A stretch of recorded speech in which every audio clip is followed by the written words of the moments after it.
We have two public hearings tonight. Before we start the meeting, I just want to acknowledge through Zoom, Councilor Pisner will be online. Just want to make that official for the public hearings and plus the meeting. The first one is to repeal a section of the ordinance dealing with vicious dogs.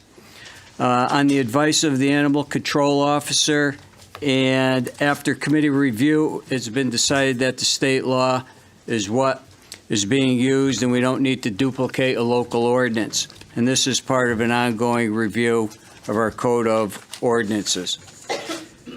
Tonight, we're holding the public hearing. The time is 6:24. To allow interested residents an opportunity to express their opinions regarding the proposed repeal of the vicious dogs ordinance sections 10-51 through 10-56 inclusive. Okay. Are there any members of the public who would like to address the council in this first public hearing? No? Can I have the timer? Timer. Is there anybody that would like to come in front of the council? Yes, sir. Yep.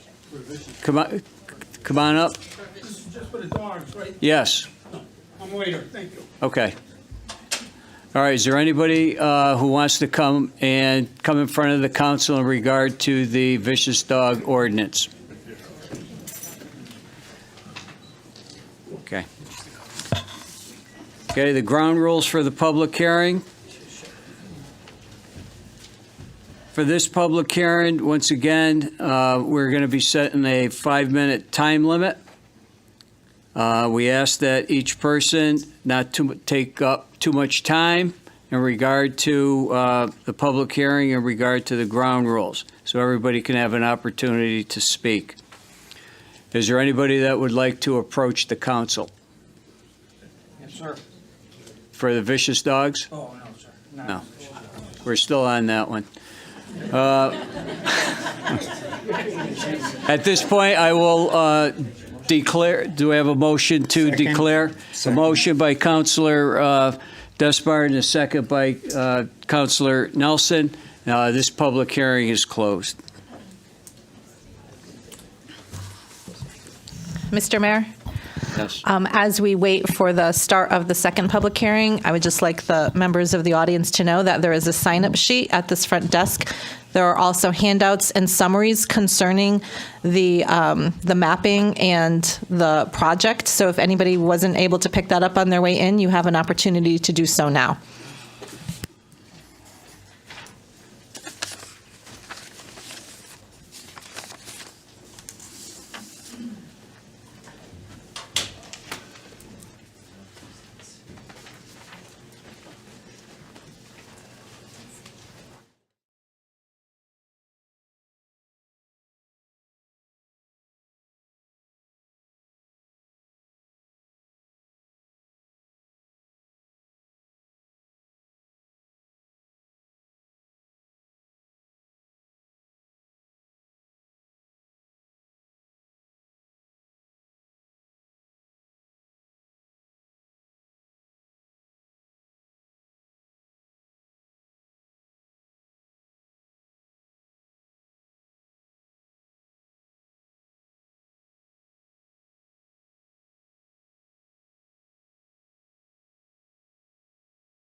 Time is 6:30.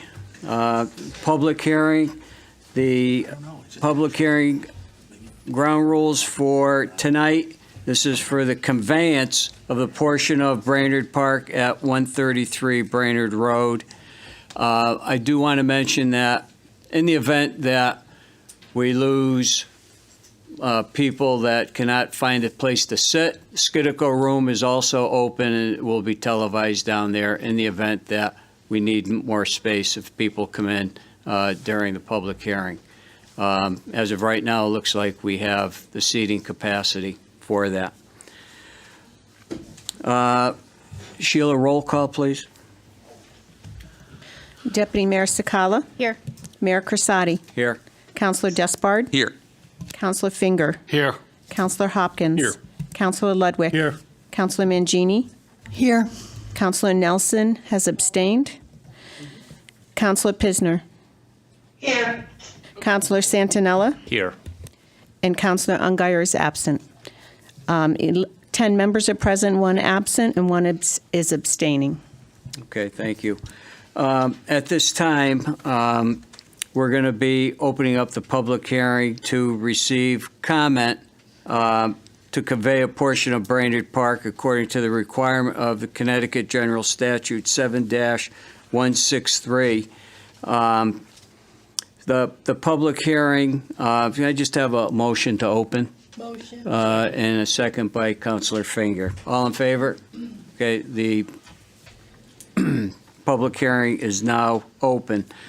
Before we begin tonight, we will hear from the town manager, and she will also introduce Mr. Borgia. And please note that we added the PowerPoint from Saturday to the town manager's website, which everybody should be able to see, so that those who did not attend the community meeting may review it. Enfield residents tonight will have 5 minutes to speak. Everybody will have that opportunity to speak. If you go over a little, that's fine. I'm not going to shut anybody off. There are sign-up sheets, which we've already mentioned in regard to coming up. I do have a list in front of me, and so additional people, as you come in, you may sign up. We ask that if somebody has already discussed what you are going to say, that you acknowledge that for the record and try not to repeat what other people have stated. Okay. Now I just want to bring this over to the town manager for a minute. Hold on 1 second. Hold on. Go ahead. Point of order, just, I want to make sure you read the legal notice, I think you got to do that. Yeah, Right before you open, I think. all right, I want to yeah. cover you, No. cover the people here. I'm gonna read it. Okay.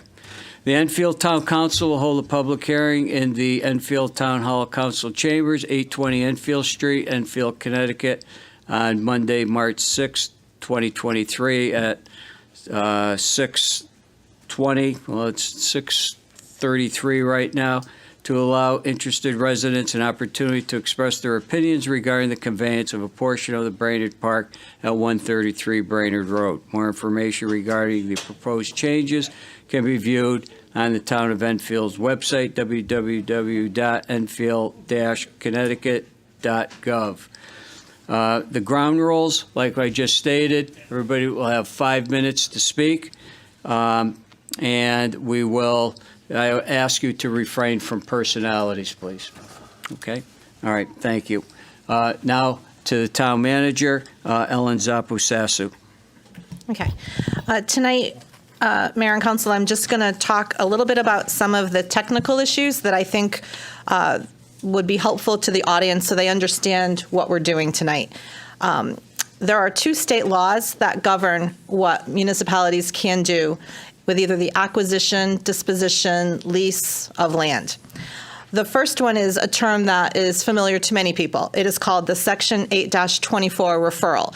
We do that as a body to the Planning and Zoning Commission at any time the language actually reads that no municipal agency or legislative body shall sell or lease any airport, park, playground, school, or other municipally owned property or public building until the proposal to take such action has been referred to the Planning and Zoning Commission for a report. So that has happened. The Planning and Zoning Commission came back with a positive affirmation report, which triggered State Law Section 7-163E, the public hearing on the sale, lease, or transfer of real property owned by a municipality.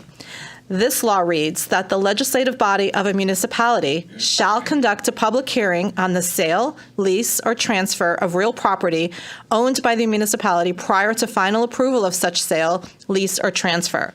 So that's what brings us here. This is state dictating to the municipality how to handle this piece. However, this piece tonight is strictly about the conveyance, potential conveyance of land owned by the town to assist with the development being proposed at the Mass Mutual site. This is not about the site plan. It is not about buffer zones. It is not about aquifers. It is not about wetlands. It is not about the stream. It is not about infrastructure. It is about the conveyance of land. If this were to go forward at a point where the town council voted to convey, and there is not going to be a vote tonight. Tonight is strictly to hear from the public. If it were to go forward at some point in the future, that would trigger the development team from creating plans, site-specific, that would then be submitted and publicly noticed to the Planning and Zoning Commission and the Wetlands Commission and anybody else that would have jurisdiction. During that process, each of those land use boards, starting probably with wetlands, would have 2 to 3 months of a site plan, public hearing, public notices. Oftentimes they do a walkthrough talking about what that means for the site plan that's being proposed. It would then go to Planning and Zoning. There's a couple of actual different applications that would probably have to be made there, one in terms of the park, one in terms of the actual Mass Mutual site. That process could probably take 2 to 3 months as well. Again, with duly noticed and posted signs and notices and legal hearings and public hearings, at which point the public can again come and weigh in on all of those site-specific plans during the land use process. So tonight, obviously, it's important to hear about the conveyance piece. The Agnes Brainerd will, the use of the park, anything that you have on your mind concerning that and the relation of it to the conveyance. Everything else that could possibly affect the park, the neighborhood, the land, Mass Mutual in general, is probably more proper to come before land use boards, of which the town council has no jurisdiction or authority or involvement. Those boards operate independently. And there's actually a lot of case law which talks about the fact that elected officials shall keep separate from any land use decisions. So I hope that that's helpful in terms of what we're hoping to accomplish tonight. And obviously, I'll turn it back over to you if you have anything to add. Otherwise, I don't think that Mr. Borgia has much of a presentation tonight because I think that you want to hear from the public, but I will turn it over to you in case you'd like to just introduce your team or have opening comments. And then Mayor, it'll be back to you to introduce the public.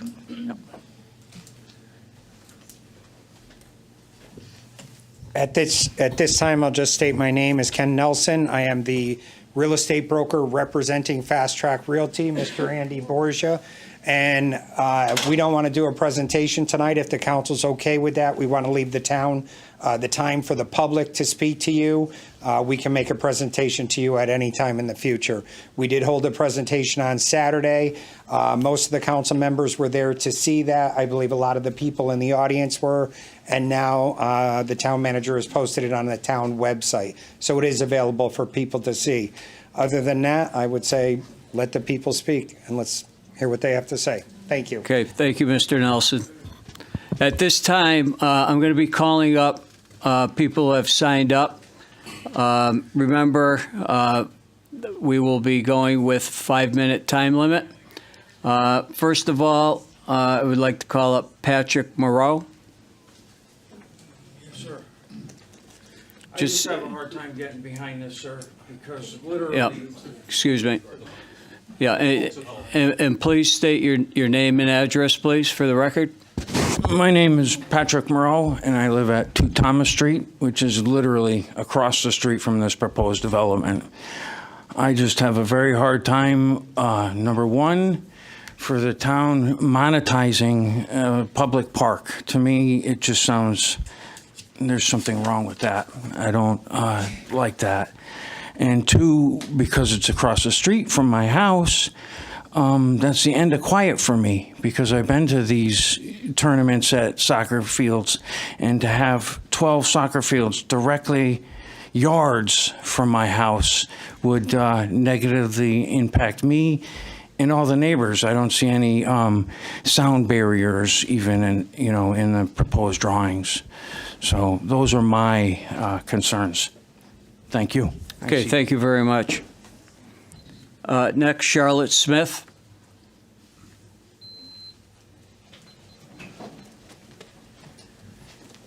Hi, Charlotte Smith, 14 Glenarden Lane.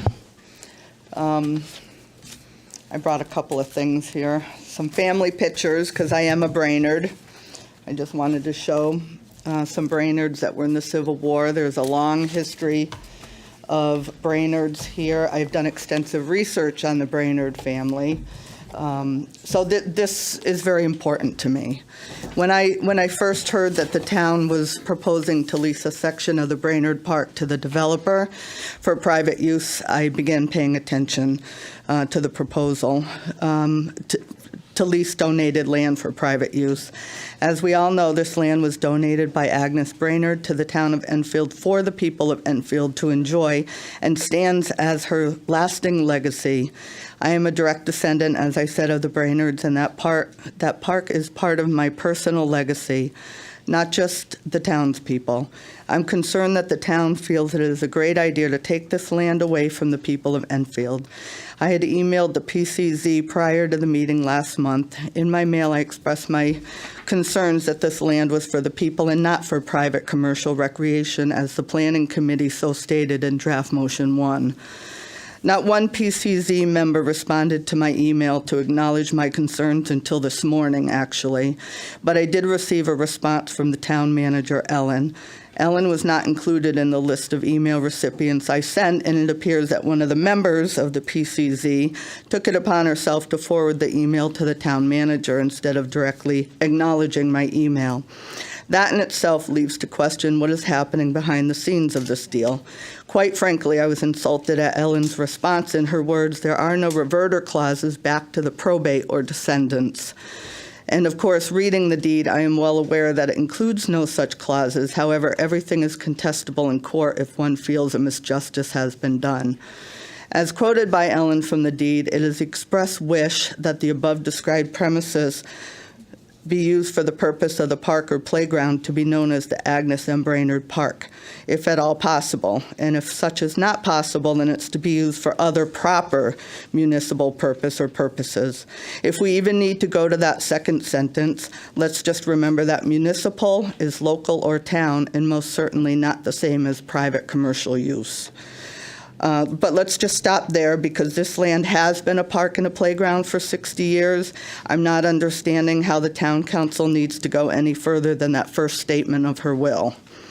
It is clearly being used as a park and is quite able to be a park and playground. The proposal should die here, and it should not continue to be. It should continue to be the park and playground that Agnes willed to the people of Enfield. Ellen had made a nice presentation in front of the PCC on January 26th that this park is a concern due to illicit activity and is subject to regular direct patrols by the Enfield PD. So as a regular reader of the town daily police log, I can assure you that there are safety issues, illicit activity, and significant drug issues all over town. This is not a Brainerd Park issue, as she wanted it to make it out to be, and to imply that is a misrepresentation of the park to sway an untrue advantage. I read a sampling of the police records over 5 days of the daily logs, and of the 45 directed patrols captured in 5 days, 2 patrols were done at Brainerd Park. Many other park and walks occurred, and those were all over the town, and in the sampling, not in Brainerd Park or even in the vicinity of Brainerd Park, which one can conclude that there are far more bigger issues in other parts of the town, both private business, town property, and street corners. In the interest of time, I can't go into locations, but anybody can look at those after the meeting. In recent financial review of projects in the February 23rd meeting, I heard Town Manager Ellen refer to the park as the now defunct Brainerd Park. Again, trying to paint a dismal picture of the park, which is nowhere near defunct. This park is used all season for adult children, baseball, softball leagues, hikers, children at the playground, and at one time, the police cadet program used the park in the summer for their educational activities. I'm not sure if they still do. If this so-called park is defunct, as Ellen calls it, then we as townspeople have to get some questions answered why the town just put money into a new ball field, replaced the parking lot, and a few years back put in a new playscape. This does not seem defunct to me. If issues are occurring within the park, then the town officials are the ones that need to fix these problems for not maintaining this gift of land for us. The money is there. They find all sorts of grants for other huge town projects, and I know if this town wants to, there will be funding for projects in the park without needing to bargain with a private developer. The developer is dangling money and grandeur in front of all of you that you may or may not actually happen, even if you allow this lease to him. And while it is understood Ken Nelson will not vote on the issue of leasing the land, I'm curious who directed the developer that leasing this donated land would even be an option. Was this option discussed at town meetings that can be viewed by us, or was this done secretly amongst the real estate agent and his peers behind the backs of the townspeople? Seems shady. I will not bring up the developer's past, as that seems to be well documented in newspaper articles and other town forums that speak for itself. It would be a shame to gut that park of its woodlands only to have the developer not come through. Why would the town even entertain his proposal? Seems risky to me. I feel the only bargaining that needs to be happening is that the developer needs to bargain with his financial backers and work out details in their project, leaving the parkland alone.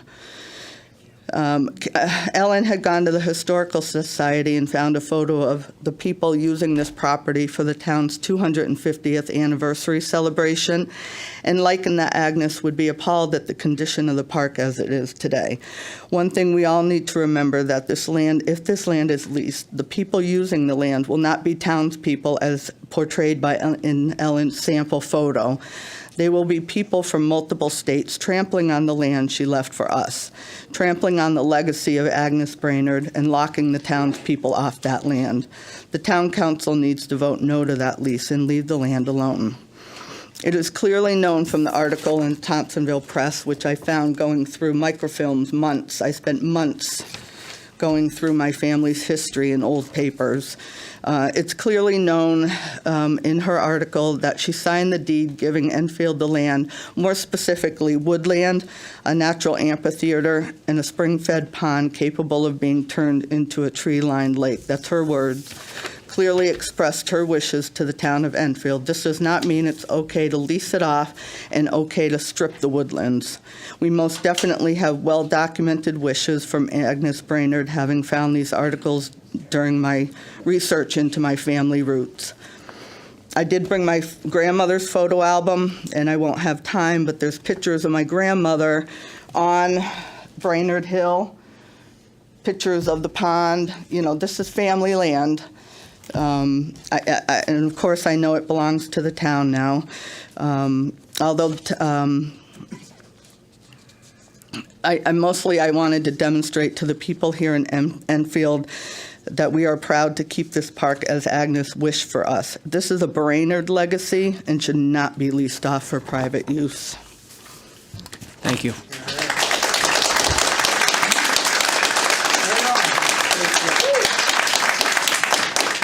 Joanne Sopolik.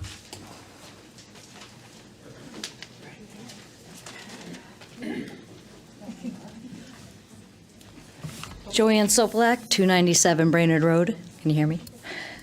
I have a lot of concerns. One being that I live on Brainerd Road. I don't live that end of the park, but it bothers me, just as we were saying, that we can take land that was a park and then lease it. You keep saying lease, lease, lease. Okay, so you're not selling it, and when you lease it, what's going to happen afterwards? They're going to put synthetic fields on this. Right now, as a town, we pay a lot of money to maintain synthetic fields. We only have 2. They're saying they want 11. If they go defunct, if they rip things up and don't come through, we're left with all of that. As a town, now we have to fix it. We spent a lot of money to get that softball field put in. We had verified contractors, and they still ran into issues. So it's never a guarantee that anything is going to go through, and we're going to be left with land. We're going to be left with buildings. We're going to be left with everything else that the town now needs to take care of. We now need to go back and fix what somebody else didn't complete. If they want to do that and they want to take the old Mass Mutual building, fine. But don't take land from people. I mean, you could take the parking lot, you could take the building, you can take your parking garage. Make it smaller. There's no need to take free land that people can walk on, people can walk their dogs on, people can enjoy a hike on. That's very close to us. And yes, we have the Scantic River. Everybody said, oh, well, you have the Scantic River. Well, guess what? That's a long hike down to get into there. And if you have any type of issues hiking, you can't get in there. It's not an operable place to hike, where Brainerd Park is. So if they're going to go defunct, did anybody ever think of that? Where are you doing with the fields? How are you going to maintain them? Are you going to ever put grass back into them? You're only leasing, so obviously it's not forever. It's got to have some end to it. They want to give back 17 acres. This is a big thing. Let's give back 17 acres. Well, 17 acres is all wetland. Why don't they want to build on wetland? Can't they fill it in? Can't they use that part of it and leave Brainerd Park? With these large entities, you're also saying, I'm going to bring jobs, I'm going to bring this. Well, one, you're not bringing local jobs. You're not bringing the high school kids in to get a job. You're also taking away from all the small businesses in town. You're bringing in these big corporate people, and they're going to take away from the little hairdresser. They want to put a hairdresser in there. They want to put a hotel in there. There's a hotel there. Partner with them. We don't need to be taking away. There's not making any more land. Land is a rare resource. We're not making any more. They want to put something over at Fermi. Okay, well, we'll take that field over there and we'll put it at Fermi. Well, not too long ago, the kids couldn't graduate on the field because it was poisonous soil over there. So how are you going to dig that up and put a new field over there? As far as I know, soil is still poisonous. I don't think we should be disturbing that. There was a whole big thing about that not too long ago. I understand Ken Nelson is abstaining from everything. That's great. But what influence does he have on everybody here to want to say, oh, okay, I know him. He must be doing the right thing. Cash in his pocket. That's not a good thing for the town. I really, that right there says a lot to me, that we have a councilman that is going to make profit from something that was given to the town. It was given to be enjoyed as open space. I don't really have, I have a lot of other concerns on here. I just think that those are the main things, is that we used to be a little town. We've grown and grown and grown. Businesses and businesses and businesses. While this is great, because Mass Mutual isn't there and they're not using it, stay within the confines. Don't take away land from people. And it's just something that has been around for a long time. There's not ever open space. You're not going to say, well, here you go. Here's some more space over here. You guys can hike over there. I just think that we really need to think long and hard about what we're doing environmentally. And I know this isn't the place for that, but environmentally, also within our businesses. We want to invite people to come to the town of Enfield. Multiple times we have invited people to the town of Enfield. We have given them tax breaks only for them to leave when the tax break is gone. And we have defunct buildings.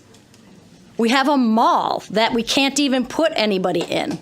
We need to start using that land. I mean, let's try to use what we have. So that's all that I have to say. I just really would appreciate if everybody would really take second guesses, take second looks, think long and hard about the long-term effect of this project and the long-term effect if it doesn't go through.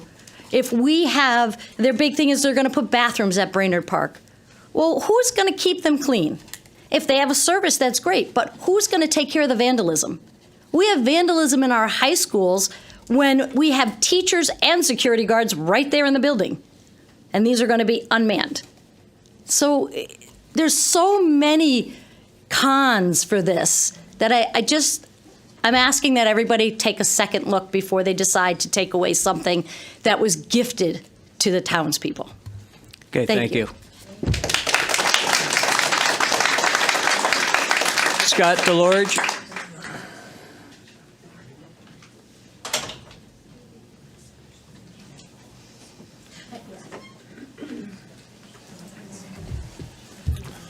Good evening. Scott Delorge, 336 George Washington Road. I'm here representing the Enfield Men's Softball League and the Enfield Men's Greater Softball League and the Enfield Women's Softball League. We, plus our 800 Enfield residents that play in these leagues and events on the weekends, are fully supporting this project for a number of reasons. First is the new Brainerd Park. I think the plans that they have for the new Brainerd Park with the new parking lot, the new the basketball courts, the pickleball courts, the tennis ball courts, the new landscaping, the hiking trail, I think naming it after Agnes Brainerd like it's supposed to is amazing. This is what she wanted. She wanted a park with a recreation, and that's what she'll get. I see these signs that say Save Brainerd Park. This man is going to save Brainerd Park. If he's going to come in here with his own money and pay to have this park redone, it's amazing. Because a couple years back, maybe 10 years back, we had a referendum in this town to have the park done the way he wants to do it right now, and it failed because of the taxpayers. Taxpayers said no. So now we have a gentleman coming in with his own money that wants to do this to Brainerd Park. Now, as far as softball goes, it's great. We're going to get 2 new fields over at the Annex. We're also going to get one revamped here at Brainerd Park. So now we're going to have 3 fields for the leagues. The women was promised a field when this field got demolished here years ago, or last year. They were promised another field. They never got it. We did build a field at Brainerd Park, but it's for the girls only. So now we have the women's league and the men's league sharing 2 fields, and one is becoming obsolete because it's too short. So we're getting crunched in. I actually had a call recently for guys wanted to start an over 35 league. Told them it's impossible. We don't have the fields. We can't do it. But I agree with Ellen. The park is deplorable. I've been down there for the last 30 years, either playing or running with the director and the president of the leagues. The place has been deteriorating year after year after year. The fencing is curling up. The lights don't work. There's been times in the past 2 years we've had electrical currents going through the fence, and we've had to stop playing there for weeks for them to come down and fix these fields. The lights are so outdated, when the bulbs go out, they can't find the bulbs because they're so outdated down there. The parking lot's in shambles. The land is just deteriorating, period. I'm down there every night for the last 30 years pretty much, and I'm not kidding, okay? As far as the open land goes, it's a dumping ground.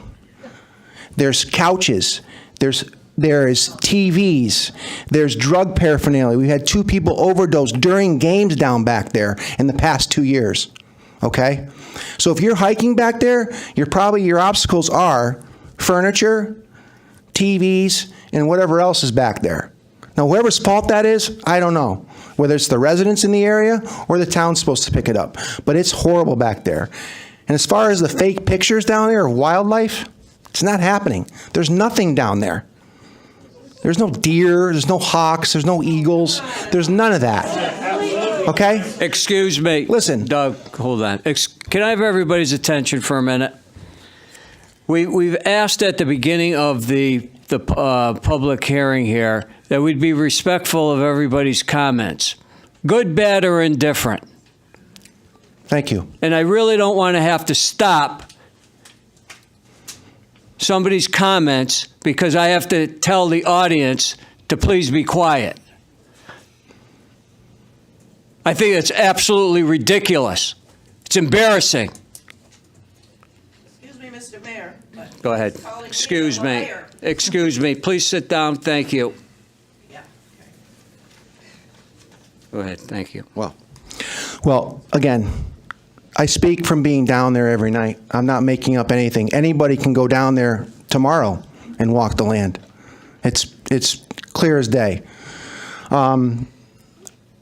Again, as far as softball goes, it's great that we're going to get the 2 new fields that were promised to us years ago. The women will get their field. I think it'll be great. As far as the developer goes, I've played at one of his facilities in New Jersey called Baseball Haven. It's state of the art. It's top notch. I can't say that anyone else has done that around here. It's a great facility. Multi-purpose fields, softball, baseball, soccer, whatever. It's a beautiful facility. I played there several times in New Jersey. I don't think he's going to come here and make a bad facility.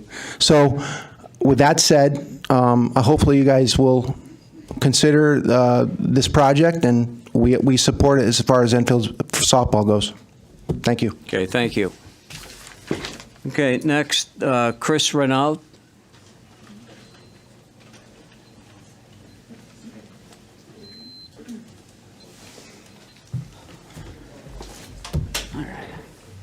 Hello, everybody. Chris Reno, 2 Jewel Street. Some of what I was going to say has already obviously been said, so try to make this quick. Notes so I don't go off on a tangent. Just want to say thank you to the town council members and everyone here for your public service. I know that it's often a thankless position, and so thank you. I think everyone can agree that new business in Enfield is generally a good thing, and if we can bring in new employers, tax revenue, and just revenue to already existing Enfield businesses, that's a good thing. However, the plan that has been presented to this point has gone through many changes, almost like there is no real plan or perhaps minimal planning. So if we're going to talk about leasing donated land, public land, to a private investor who's telling us we're going to have 1 million visitors annually to Enfield and $350 million in annual economic impact to Enfield, based on little to no actual evidence, I think that's something we need to actually sit back and look at and review, and not just take someone's word for that.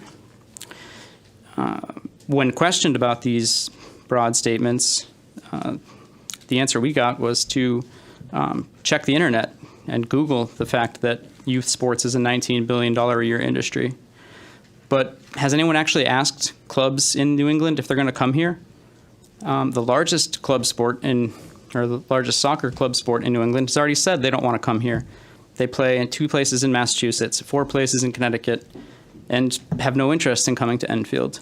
4 other clubs in Enfield, or in Connecticut, also have the same feeling. So are people really going to come? I mean, I hope so, but we shouldn't be gambling away public land for that potential without any sort of market analysis. And also, I heard the statutes listed earlier, but does the town actually have the authority to donate public land?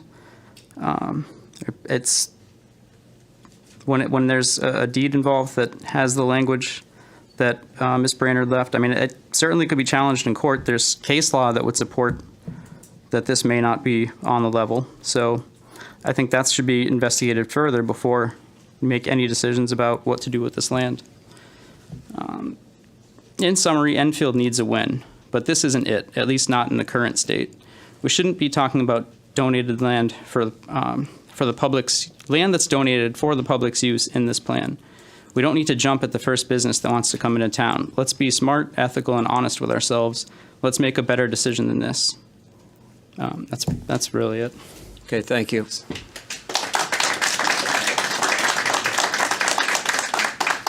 Okay, next, Rich DeJean.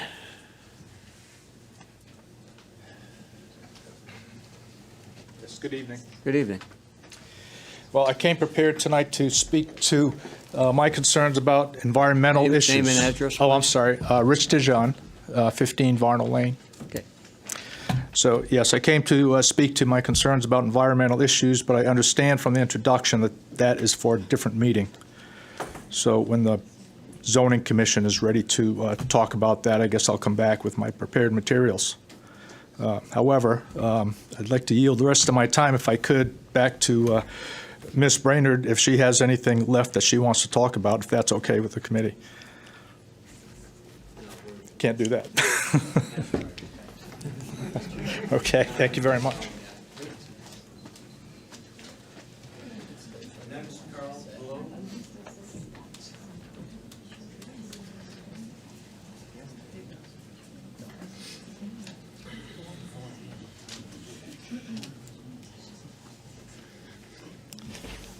Carl Valou from Bobolink Lane in Enfield.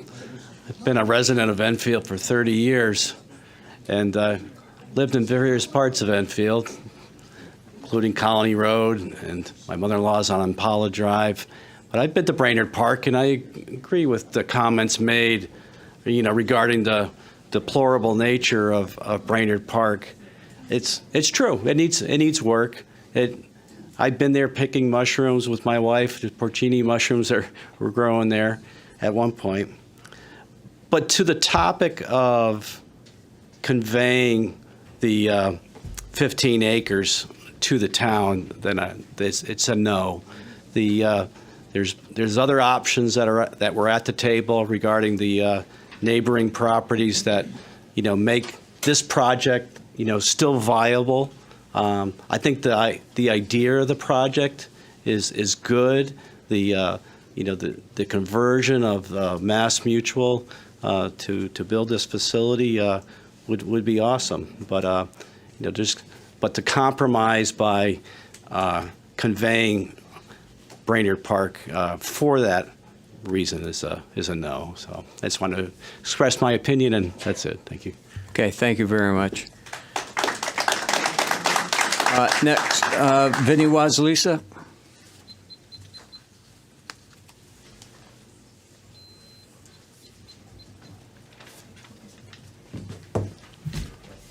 Hello. How you doing? I'm doing well. Vinny West-Lisa, 12 Deer Run.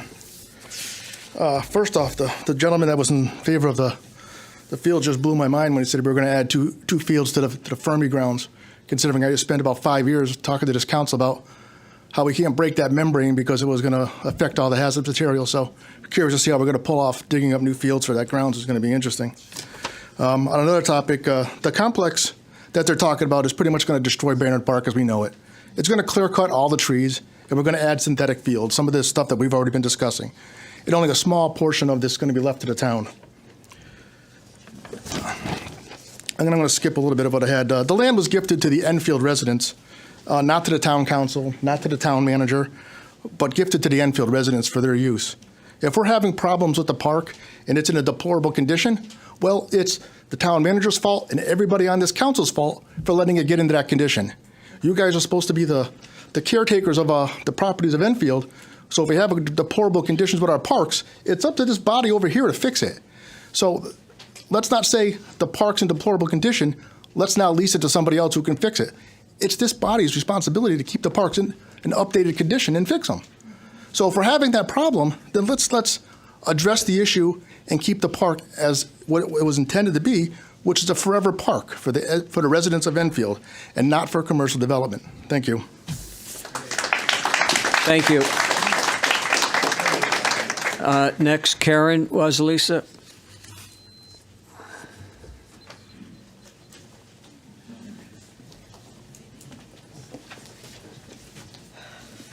Good evening, Karen West-Lisa, 25 Renee Lane.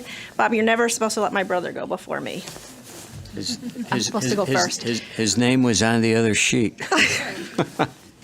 So again, I am going to echo not any better than what the Brainerd family said, and that is the land was gifted to the people of Enfield, and there's a certain disrespect in just conveying that to a developer at this point. If it is in deplorable condition, let's fix it. Like, we have a beautification committee that perhaps could help. We have organizations in town that we could perhaps engage to help clean up our parks. But none of our parks are in great condition, and Brainerd Park is the only real park we have here in Enfield, unless you consider Nealon's, which has a broken basketball court and a couple of swings. I don't know of any other real park that we have. So I would appreciate your consideration in fixing the park and making it more accessible and usable for families and promoting that asset that we have and that we were gifted. Thank you very much. Okay, thank you. Lori Whitson.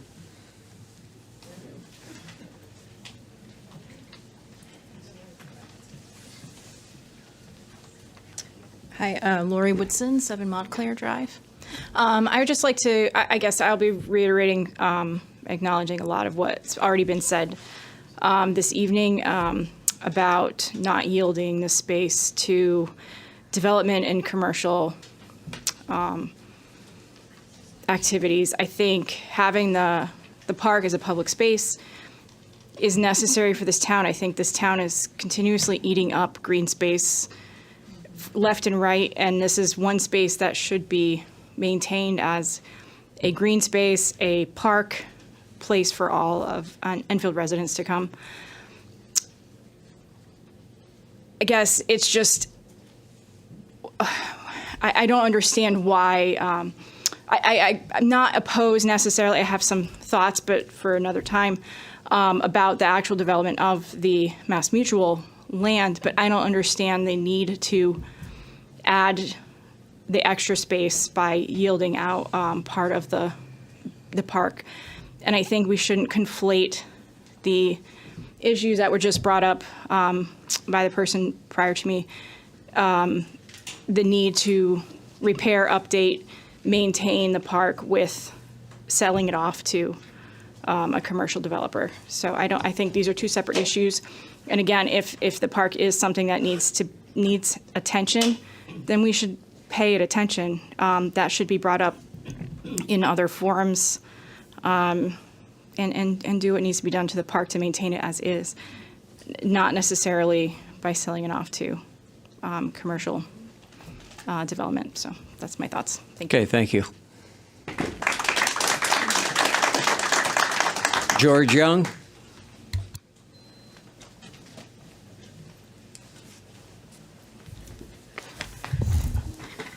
George Young, 8 Holly Lane.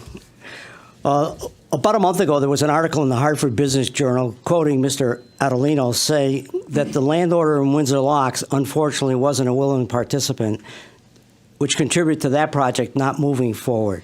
And he said, I also think we have a great partner in Mass Mutual, as he came here.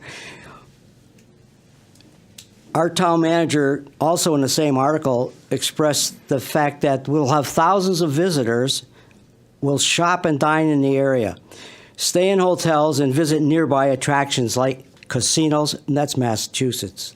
Six Flags Amusement Park, that's Massachusetts. And the Basketball Hall of Fame, well, I always find that that's in Massachusetts also. So I'm looking for things here. When I look at a project, I like to know who these people are. So I did a little homework, and my question is who's involved in this project besides Adelino, Borgia, and Nelson as silent partners? Not just the people we've heard about, but silent partners. So there should be full disclosures. Do we have this? I haven't seen it yet. Have we asked? I don't know. When they did the Windsor Locks thing, they ended up with a project that was approved by the Planning and Zoning for $110 million to be built on 76 acres. Well, that wasn't their original plan. I believe it was like much more acreage. Now they want part of our gifted land to finish their project where they needed 11 ball fields, and if I remember correctly, to support the loan that they could get from the commercial banks. Who is let's start with Andy Borgia. He's the CEO or whatever, the charge of the whole project. He was accused of filing a lawsuit against him, cheating foreign investors of $462,000 after they had put in a $45 million soccer complex in Islip, New York. It was transferred to another developer in 2017 after 6 years of delays, et cetera. Is that going to happen here? And how do we know this park will come back to us in the part that we're conceding to them?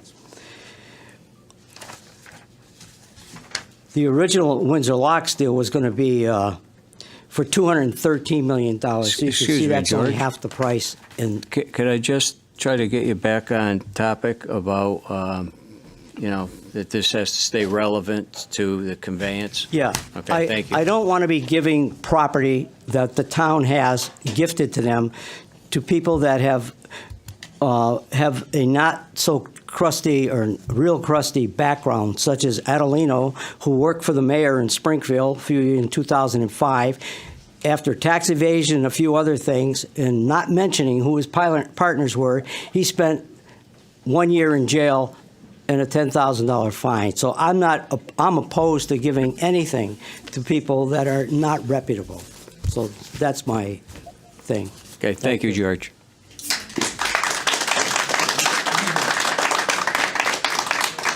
Rachel Bissau.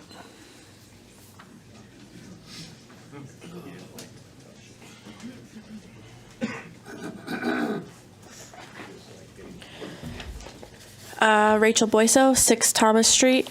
A lot of what I wanted to say has already been stated by my lovely neighbors. My 2 cents is just keep it at Mass Mutual. There's no reason to take town land and public use land and green space. Just keep it within Mass Mutual borders. Thanks. Thank you. Karen LaPlante.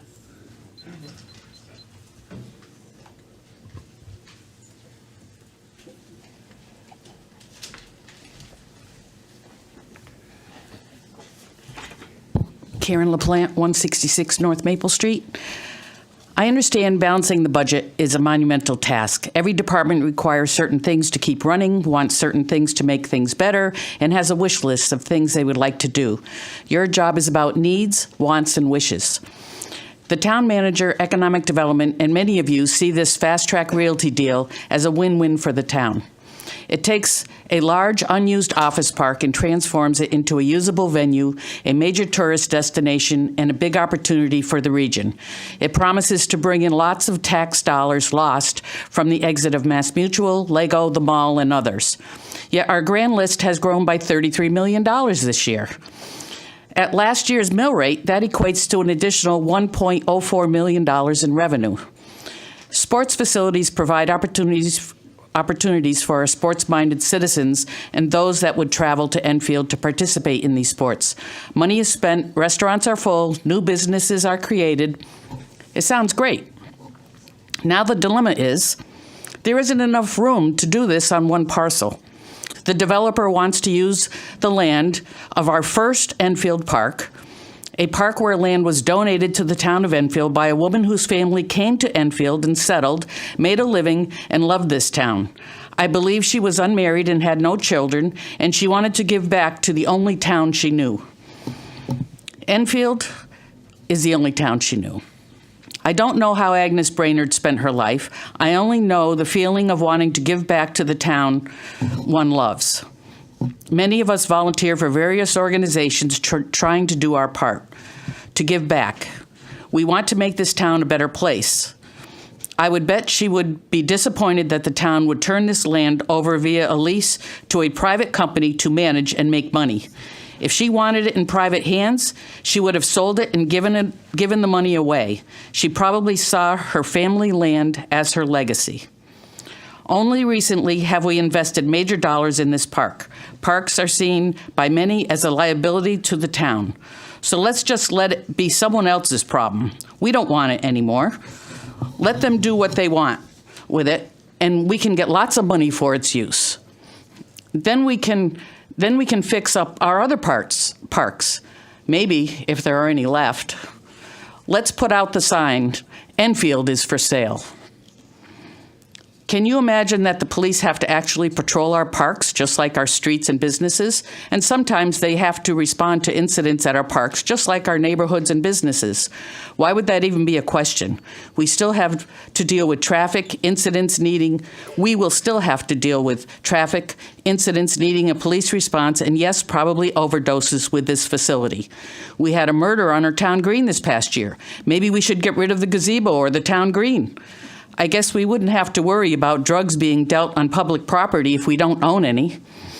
How much additional police protection will be required to handle the millions of visitors this facility is proposing to bring to Enfield? That is not what we are here for tonight. We are here to determine if we should give away part of our Brainerd Park so this facility will be profitable for Mr. Borgia. We have a variety of playgrounds around town for all of us to use and enjoy, but not too many parks. Most of the playgrounds are at the schools, some of which we have been closing and selling or giving away, losing our neighborhood playgrounds. Our parks are mostly dedicated to a specific sport, softball, baseball, or soccer. Lego, Mark Twain, and Powder Hollow parks are all used regularly and somewhat overused according to some. The town council has heard many complaints about the conditions of our baseball, soccer, and pickleball facilities. Staff can only do so much with what has been budgeted. If our parks and playgrounds aren't what we keep asking for, it is because you or the staff are not listening. Look at the last 30 years of our POCDs. Surveys have shown what we want. The public wants more, not less parks. You are giving away the keys to an important park to a private entity so he can make a profit. Brainerd Park has important wetlands, escarpments, and many challenges to overcome to make this sports facility plan work. Brainerd Park has been listed in the last POCD as protected open space. When we purchase open space land with a grant from the Connecticut DEP Open Space and Watershed Land Acquisition Grant Program, the following is part of the restrictions that are put on those deeds. All land acquired under Protected Open Space Grant Program shall be preserved in perpetuity, predominantly in their natural and scenic and open condition for the protection of natural resources, while allowing for recreation consistent with such protection.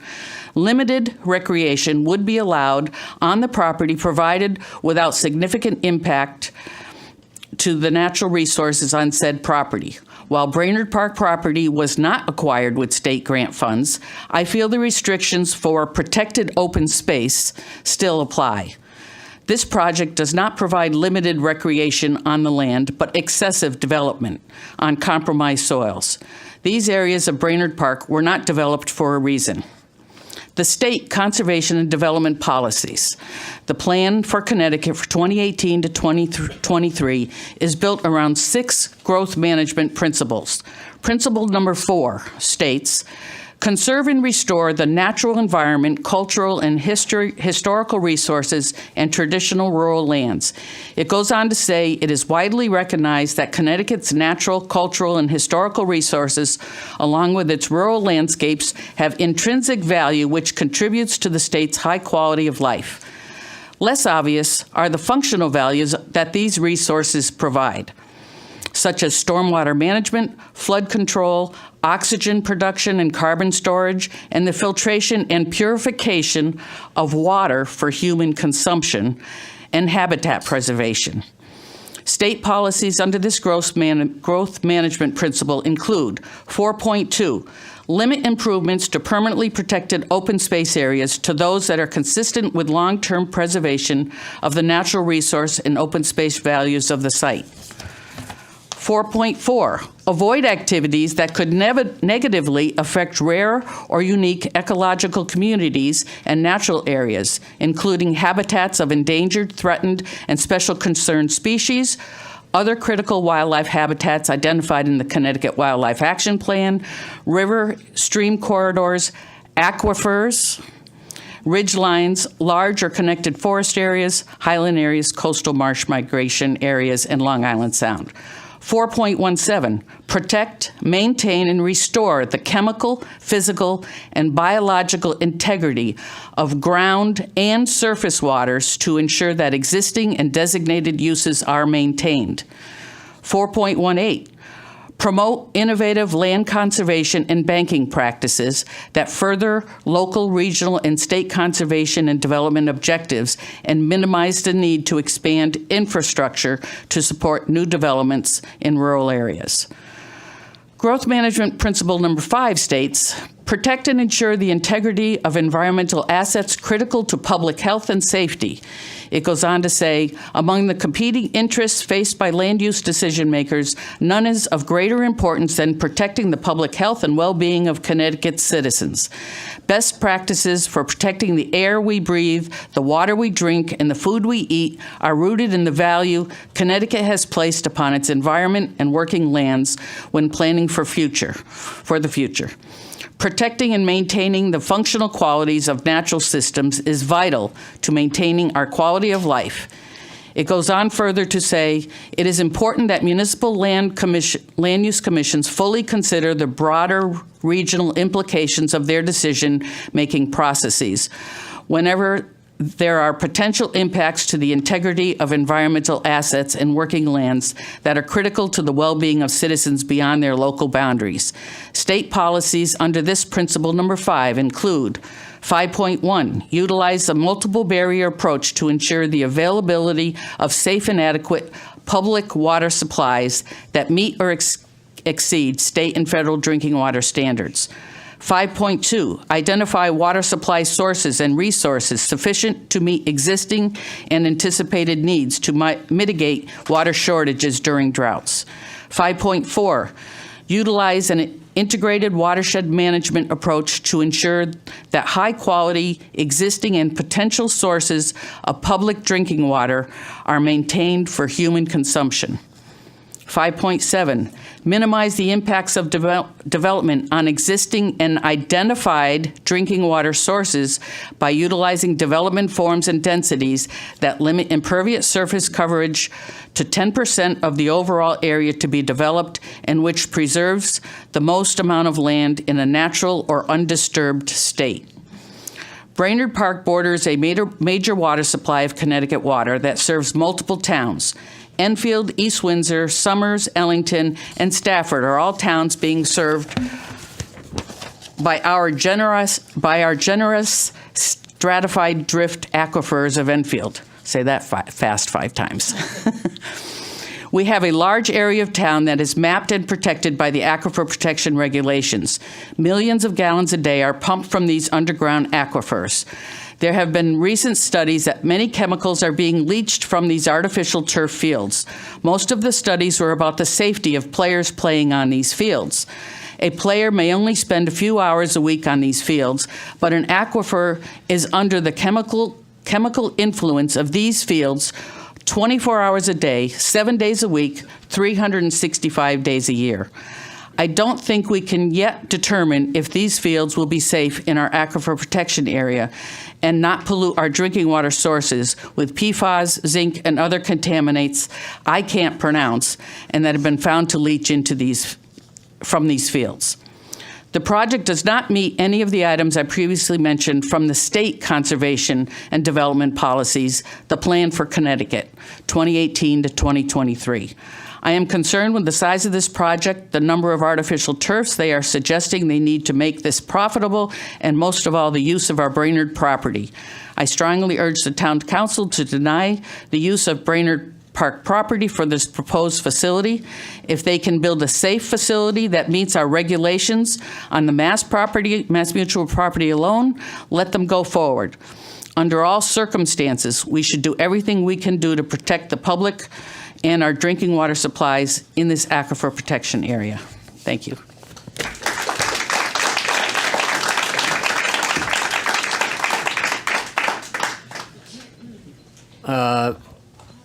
Donna Dubanowski.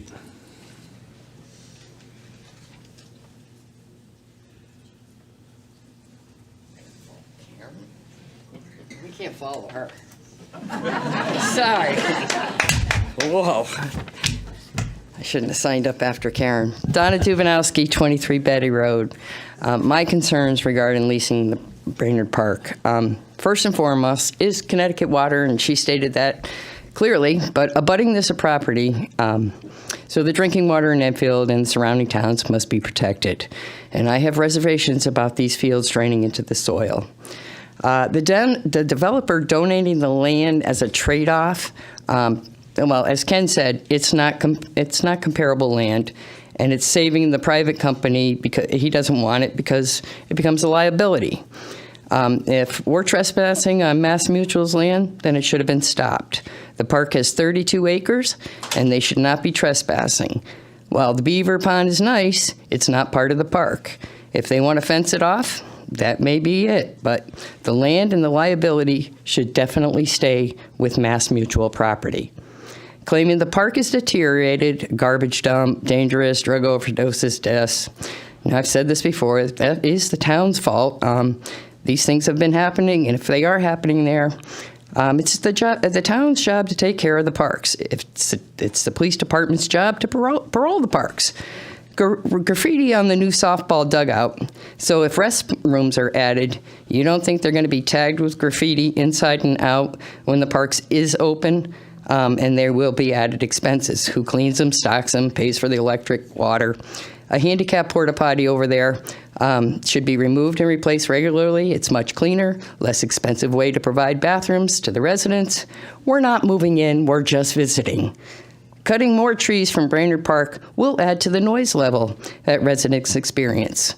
With the trees that were just cut, they have made the noise level more. The berms that he's mentioned on how and where the fields, when the fields are only 120 feet off of the road, those of us who have lived in the area for a long time remember Riverside Speedway, that noise level, and we felt like they were in our backyard. Guess what? That was an Agawam. So, yes, the sound does travel. The project correcting the flooding on Route 5 and in the west entrance of Brainerd Park, in 2006, half of the town flooded, and it's never done it since. And that pothole on the west entrance of Brainerd Park, it started out small, and it was never addressed, and it is now, had it been fixed properly at the time, it wouldn't be the crater that we all have to avoid now. Taking a field from Brainerd Park and giving 2 fields over at the Annex, I am 1 mile from Brainerd Park. I don't want to drive to the Annex. The parking lot and the sidewalks over there are a mess and unwalkable. Talk about a liability. At Brainerd Park, between the east and west entrances, they provide me with handicap accessibility to the entire park. I have a nice flat park that I can walk in, and the area is not far from either of the designated handicap parking areas, so I can get back to my car easily. A survey in April of 2022, the town residents said how important Brainerd Park is to us. The residents spoke, and they liked it as it was. So the youth sports industry claiming it's a growing industry, and when people are having less children, if they're having any, so there's no way of knowing that this is going to be a growing industry over the next 10 years. And if we keep removing the trees and clearing all the wooded areas, Scott, the wildlife will not have any place to go, and everybody in this room can attest that knows me, that I have deer in my yard, fox, coyotes, but never, and living on Betty Road, have I had a bobcat who has, for the last year, walked literally up my driveway, past my back door, past my deck, and I look out the door going, hey, and I chase him. I don't like chasing bobcats away from my 18-year-old cat. So yes, they are, and I have pictures if you'd like to see them. And it's not fake. So that's with the animals. And I don't like being outside with my 18-year-old cat, I hate to tell you. She used to be able to go out on her own. When I listened to Mr. Borgia make comments about what's going to happen to the park if they don't come here and who's going to take care of the park, well, we, the town of Enfield, will, as we have done for the last 65 years, when that was the first public park donated. And that park was built by many local businesses and volunteers. And it has had issues over the years, but it was dedicated to great men like Eddie Lapanese. Most of us remember Eddie Sporting Goods. He was officially known as the mayor of Brainerd Park. And of course, my wonderful neighbor, George Daly, and their families. These gentlemen dedicated themselves to helping our town, kids, sports, and Brainerd Park. All Sports Village has a mission statement. Part of that statement is lifelong memories. Well, that is exactly what we residents have of Brainerd Park. My lifelong memories are all the men and women involved that helped create it, the wonderful quiet park that came from all that hard work. Where from the road you can see the kids playing and enjoying themselves. It's peaceful, great place to watch a game, has areas of sun and shade, just a relaxing place to be. Just in or to drive in or just have lunch. No crowds, no hassles, just peaceful Brainerd Park. That's my lifelong memory, and I'd like to be able to keep it. Thank you. The people have been talking, and I hope you listen to us. Thank you. Jeff Rousseau.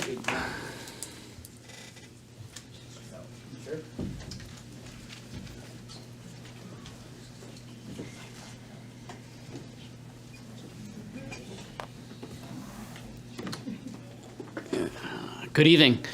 Jeff Rousseau, 12 Bellwood Drive, Enfield. I will read some prepared remarks as I'm here on behalf of the Enfield Soccer Association. I serve as the organization's president. We have over 800 children that play soccer here in Enfield, and we are a growing organization. Our numbers have increased the last 3 years. My goal is to make this town a soccer town once again. I'm very passionate about what we do. I want to get it back to about 1,200 kids, back when in its heyday was monitored or overseen by President or King Doug Finger. So it's my goal to eventually have soccer grow to the point where we become once again a soccer town like we were back in the 1990s. When the project was first introduced back in early January, we had some questions and concerns as well as some input we wanted to add to the discussion. We communicated with town officials, council members, and a representative of the developer. We appreciate everyone being receptive and taking the time to listen to us. In the past, we've been very vocal about field issues here in town. Our organization spoke to the topic in front of the town council in June of 2021. We can confidently say the town does not have adequate field space for athletics in town. And some of the existing fields the town does have face many external challenges. I'm a little bit of a field rat around town, especially on the soccer fields.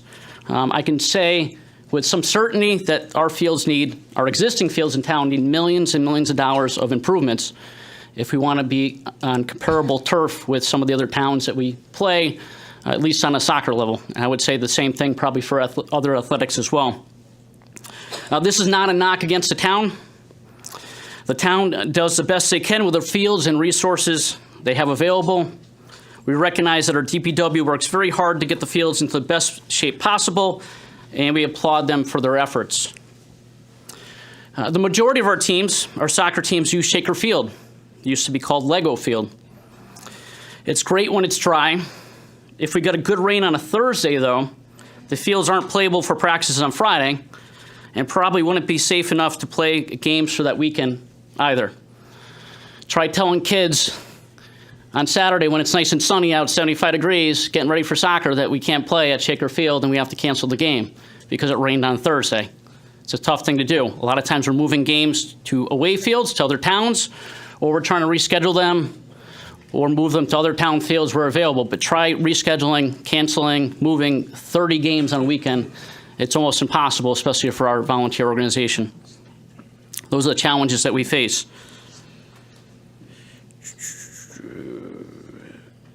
And if it rains twice in a week, oh geez, forget about it. The fields are a swamp for several days. Due to the lack of field space for soccer, we've had to use the outfield at one of the softball fields at Brainerd Park for one of our programs. We've also turned to a nonprofit in town, Mount Carmel, for assistance in providing some field space at the Annex and Enfield High School. We are often dodging baseballs and softballs in soccer fields. I know our soccer balls sometimes interfere with the baseball and soccer activities as well. It kind of goes both ways. Right now we have some off-season training going on that our families would love to conduct in Enfield.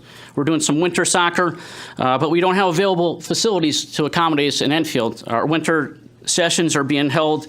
We're doing stuff in Tolland, East Windsor, East Long Meadow, and Wilbraham. It's been really challenging to provide our kids with the athletic experience they deserve. When our kids enjoy playing games in other towns more than home games in Enfield, you know there's a problem. I always realize how important the physical aspects of youth sports are.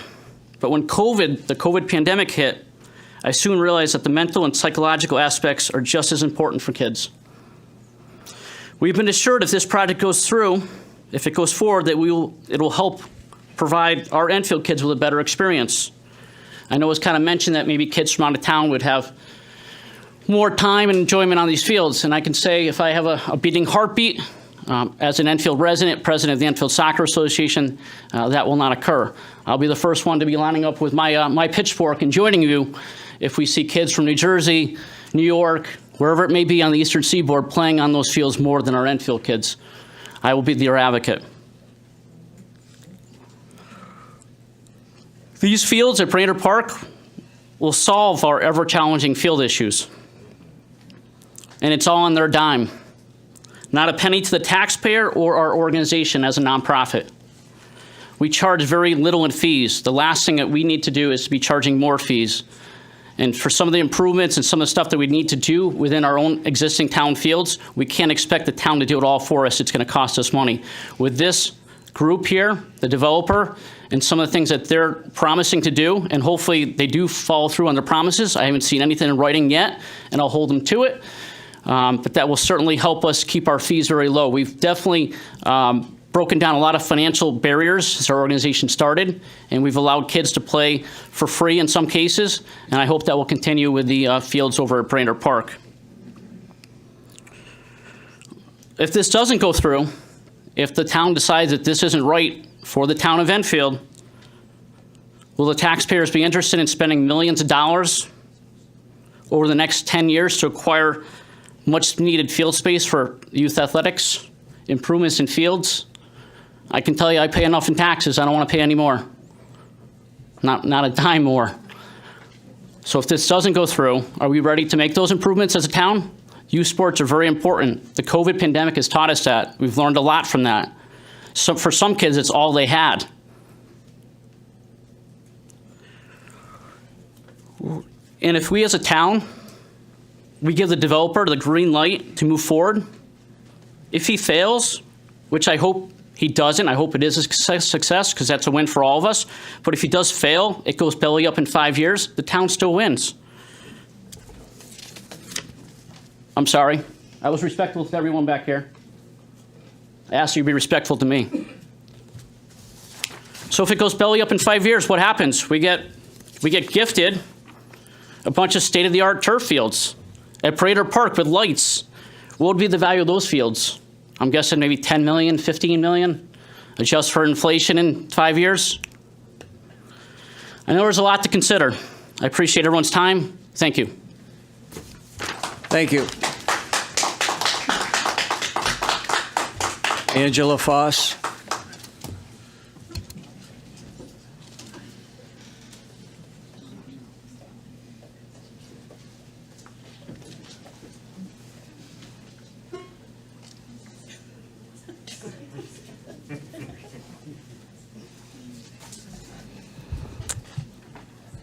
Hello, Angela Foss, 16 Crescent Beach Drive. I just want to make sure that everyone understands nobody's against soccer fields. Nobody's against this beautiful park and ideas. I think we're all just against the fact that you're talking about using Brainerd Park. The rest of it looks great, and I think it's a great idea. The public hearing is regarding the conveyance of a portion of Brainerd Park. That's our concern. A conveyance is the act of transferring property from one party to another. The term is commonly used in real estate transactions when buyers and sellers transfer ownership of land, building, or a home. A conveyance is done when using an instrument of conveyance, a legal document such as a contract, a lease, a title, or a deed. Please vote no to the conveyance of Brainerd Park. As I have stated before in previous meetings, this is my home. I've lived here since 1964, and I plan to continue living here. What is the town staff even thinking? Why would anybody think that it's okay to destroy a park on top of an aquifer, which contributes water through the Connecticut Water Company's wells and provides drinking water to Enfield residents? The whole idea is beyond imagination.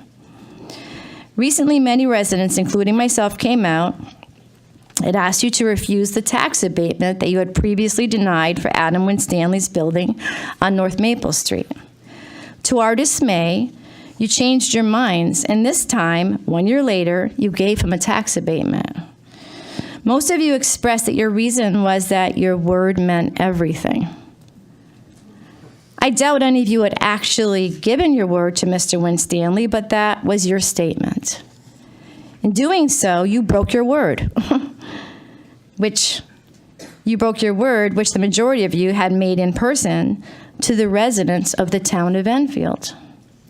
Now in a different situation, where a previous resident, Agnes Brainerd, donated this huge, beautiful piece of property to the town, free of charge, you are actually considering leasing it. This park is another example of a handshake made with a town resident that must not be broken. The plan that this developer has shown is actually not just leasing it, but selling it for a lease price, as these developers will be leveling acres of trees and destroying wetlands. And the blue areas, which is really sad, they're all missing now, but I saw them when I was here originally. And actually you, Councilor Despard had asked, what's all the blue? The place is literally, this map should be covered in blue, and now all of a sudden it's all white. That is, I'm sure on some aspect, be slightly, you know what I mean, illegal, I'm thinking. You need to show us the facts here. I saw all the blue. The blue areas are actually wetlands. The place is covered in wetlands, which can never be reproduced. In a lease, you are not given the privilege or right, usually, to change the configuration of a property. And again, to an out-of-state company.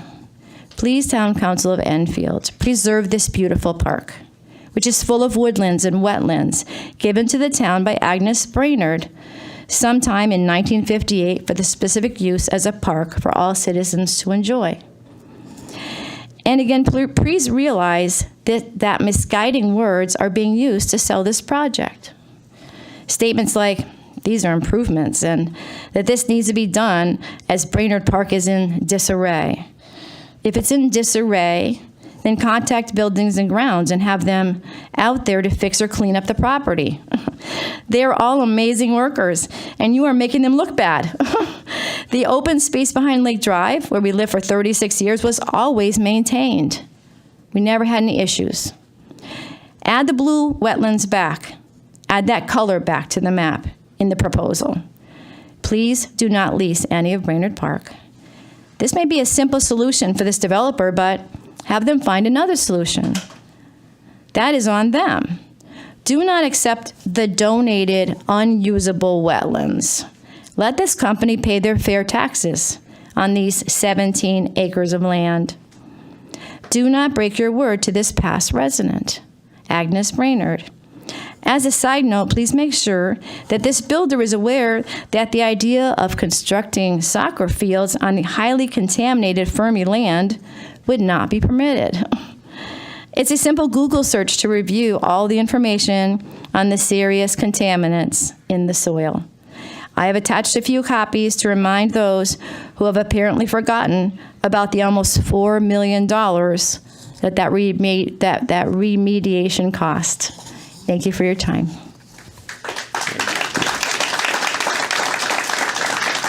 Jeff Foss.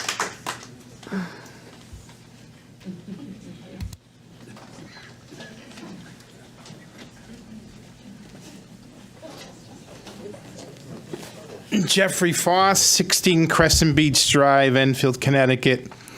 I'm a resident of Enfield for 61 years, my entire life. I'm here just to quote a movie that came out last year during the COVID. Nope.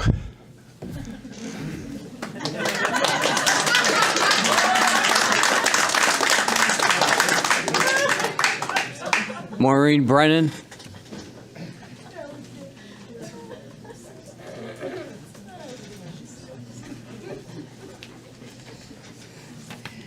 Can't promise to be as brief. Maureen Brennan, Sandpiper Road.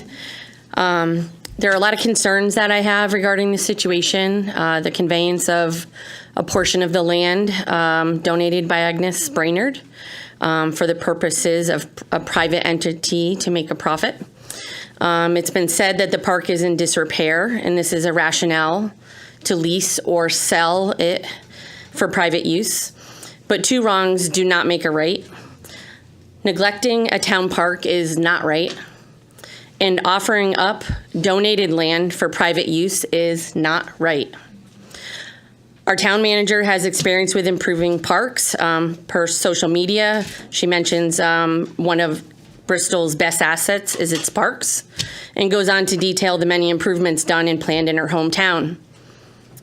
Are we not worthy of that same Enfield effort here in Enfield? It has been said that there's crime in the area of the park. Well, I'm confident that our outstanding police department can keep it safe for all to enjoy. There is the concern of the turf contaminant runoff to the aquifer, the clearing of wetlands, the effects on the environment. I too am concerned about the loose language used in the referral to the planning and zoning, as it does not specify an amount of land, and it says sale or lease. This means that technically, a portion, maybe up to 99% of the park, could be sold based on that reckless wording. There are clearly issues with the developer. The numbers thrown around are vastly changing and seemingly baseless. A point in case at the January 9th meeting, there was 2.5 million people that were going to be coming to town annually because of this project. And by March 4th, it was down to 1 million. It would be interesting to see what would happen with the traffic on Elm Street and Hazard Ave, even if the low end is true, but who knows? There are promises of splash pads, fields at Fermi, but we don't know if there's room for those fields. A dog park, but now I'm hearing maybe no dog park because of the aquifer. There are 3 failed projects. We have a beautiful park now without the developer. We just built a brand new field in this park. But none of the developer's plans should even be the concern of you as the council and the administration. This should be a private transaction between 2 private entities, MassMutual and the developer. The offering up of the land Agnes Brainerd donated should not be part of their conversation. Our town manager also said when discussing the Winstanley abatement that we may not live in a your handshake is your word culture anymore. But it is the right thing to do. And she's mentioning this in regards to the promise made by the councils and administrations that came before you. So similar to what Angela said, I'm going to say, the town leaders before you have been entrusted the land and cared for it for over 60 years. Will you do the same, or does it just not apply here, just when it's convenient? We don't need to guess what Agnes Brainerd wanted to happen with this land. It expressly states in her deed that is to be used for a town park or playground, which it is. Now, we know because it is in black and white. Every single person in this room knows Agnes's wishes. It's in black and white. Please do the right thing and do not convey this land to the developer. Thank you. Thank you. Julie Betancourt.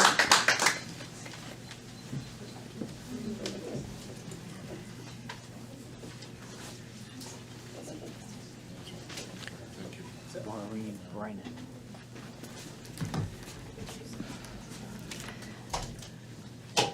Hello, I'm Julie Betancourt. I live at 119 Brainerd Road.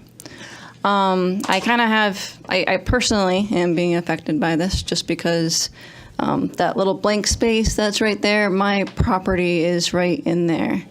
And both my side yard and my backyard is going to be bordering soccer fields. In that particular aspect, one of my biggest concerns would be, among many concerns, are the fact that lights and sound. Right now, there's like a border of trees kind of preventing light and sound coming through. With those soccer fields being so close to my property, it's pretty much a given that it's going to be pretty disruptive, and I'm going to be under lights.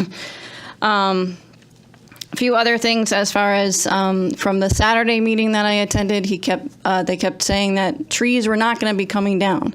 Well, the soccer field that's shown, or at least in those particular plans, I know plans are not definitive, but that is all forest behind the house, behind my property line. My property line goes into the woods behind the house, and it's all woods behind that. So yes, those would actually be all taken down and leveled. I know I'll be probably talking again about the turf idea. I was very concerned about regular soccer fields with chemicals being used so close to my property. But turf itself can also kind of contaminate the property as well. And honestly, if I can understand that, I was a big into soccer when I was a kid. Doug probably remembers my dad was the reffing coordinator for a little while. I reffed soccer. My brother, my sisters were in soccer.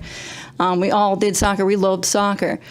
But I'm not okay with eliminating part of my park. Whether, another person said that he's been here for 30 years, he would visit the park for 30 years. I grew up at that park for almost 40 years. So I know what goes on in the park. I live right there. And I, kind of going on with the soccer association, I really feel for everybody as far as the teams and everything else. But this is a business venture. They're out to make a profit. They're not going to give everything for free to the town citizens. That would be insane, and that would pretty much hit into their park profit margin. It's ridiculous to think that everything will just be given to the town members and to town teams. If they have a chance to make money off of a team or a group coming in from a different state, they're going to give it to that team or that group. It's not like, it's common sense when it comes to business. So I'm really not fully okay with this plan. And I would prefer that Brainerd Park be left alone. I also, and I probably can talk with the town clerk about this, I really had no notification of this, of everything, until it started hitting online or family members mentioned it. I was never approached by anybody of the town that this was going to happen. And my property really touches on this, and I feel like I've been kind of left in the dark.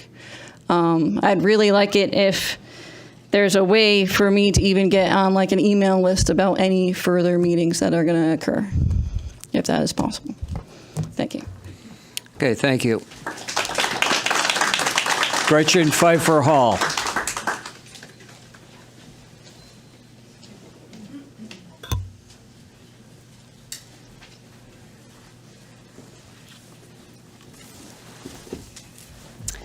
Good evening, Gretchen Pfeiffer Hall, 4 Summers Road. I'm here to tell you I'm not opposed to the concept of a sports complex in Enfield at the Mass Mutual property, but I am opposed to the inclusion of any land from Brainerd Park being included in the development of the proposed complex. If the Town Council approves the lease of a portion of Brainerd Park, the creation of the proposed athletic fields will require significant regrading of the topography, including escarpment soils, removal of vegetation, and removal of trees on nearly all the areas fronting Brainerd Road in order to create new parking areas and relocate existing park amenities. This will be the second time the town of Enfield has disregarded the wishes of a family donating their treasured property to be used for a park by the residents of our town. The first was the Royce Memorial Park on Simon Road. 14 acres was donated by Mrs. Flora E. Shira in 1970 in memory of her mother and her son, Wingate Royce, who died tragically in Barbados by drowning. In the book she wrote for his children called A Man of Courage, Wingate Hurlburt Royce, she says, "The land in Enfield, approximately 14 acres where Douglas, you and I roamed, Uncle Charles and I are giving to the town of Enfield as a memorial park in the memories of your great-grandmother, Elsie Olive Hurlburt Weiss, and your dad, Lieutenant Wingate Hurlburt Royce. There will be free spring water available to all, a play area that you suggested, Elliot, and the rest of the land will be an area to roam in, as many have in the past." Enfield put a pumping station at the end of a road going into the property at the top of the escarpment along the Scantic River. There is no park. Agnes Brainerd says in her deed in 1958, it being the express wish that the above described premises be used for purposes of a park or playground to be known as Agnes W. Brainerd Park, if at all possible, and if such use not be possible, then to be used for the other proper municipal purpose or purposes. Both families made their intentions known at the time. It used to be a handshake and your word was your bond. Unfortunately, in this day and age, we do not honor our promises unless lawyers make sure there is no legal misunderstanding, no way to wiggle out of an agreement. Both of these situations are a sad commentary on how we treat donors. Why would anyone going forward want to donate the natural land they so love to be so altered? It may be legal, but is morally wrong. You have an obligation to uphold the wishes of Agnes Brainerd, as well as all the volunteers and donors who helped to develop the park. JC's, people such as Fred Tiny Bomley, Herb Davidson Jr., Roger Olson, Mike Ryan, my father Bob Pfeiffer, and many, many more. At the developer's presentation on Saturday, there was much criticism of the condition of the park. If it has been neglected, that is the responsibility of the town and of the council to appropriate adequate funding to maintain it. Upon leaving the event, comments were made to some of us that we are totally against change and development. That is not true and was uncalled for. This proposal has created animosity and divisiveness in the community. I believe we all want a thriving, beautiful community. Brainerd Park is and has been an asset to Enfield, and it should remain as a municipal park for all to enjoy. Thank you. Thank you. Ed Denny.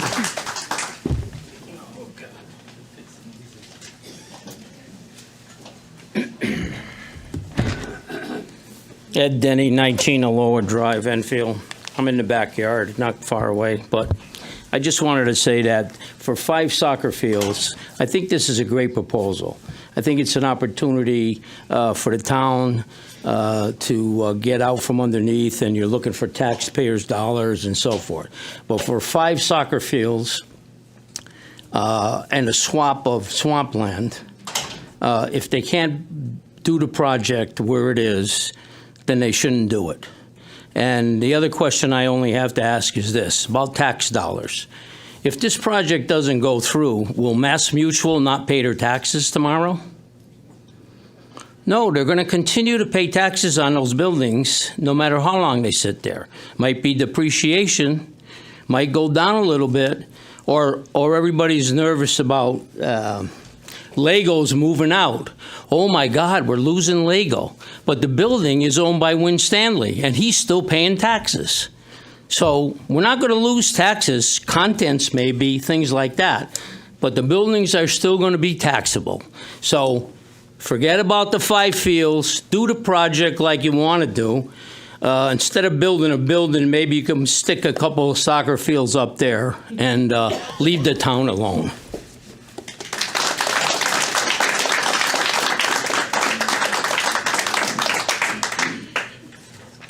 Okay. Sheila, are there any other comments? Okay. I declare the public communication or public hearing. Did you sign up? No, I can't, if you'd like me to write it down. well, come on up to the, okay.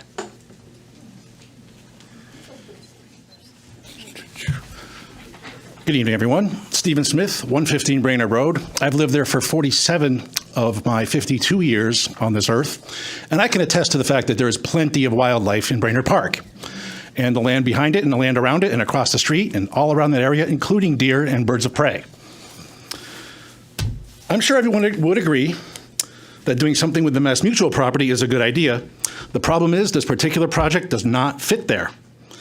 There has already been misinformation spread about this project, including information that was given to this council from the town manager for the January 9th meeting. The document contained incorrect information when it stated that Agnes Brainerd deeded the 32 acres for Brainerd Park to the town for recreational use. I have the copies of the deed here if you want to see them. It does not contain any form of the word recreational or recreation at all. The deed specifies that the land for the park be a park or a playground. Her intention was that all 32 acres be a municipal park in perpetuity, not any form of recreation, and it absolutely does not include a commercial sports complex or any other kind of business. Whoever added the words recreational use is trying to convince people the deed says something it does not. The fact is, Agnes Brainerd was an extremely kind woman. So kind, in fact, she gave my grandparents, I did the math today, I believe it's 3.86 acres of land on which to build a new home when my family was in danger of losing theirs. My grandmother, Ann Smith, was best friends with Agnes Brainerd. My father, as my grandmother's oldest child of 5, knew her as well. Subsequently, 4 generations of my family have lived in the 3 homes on this land. We have all heard many stories about Agnes.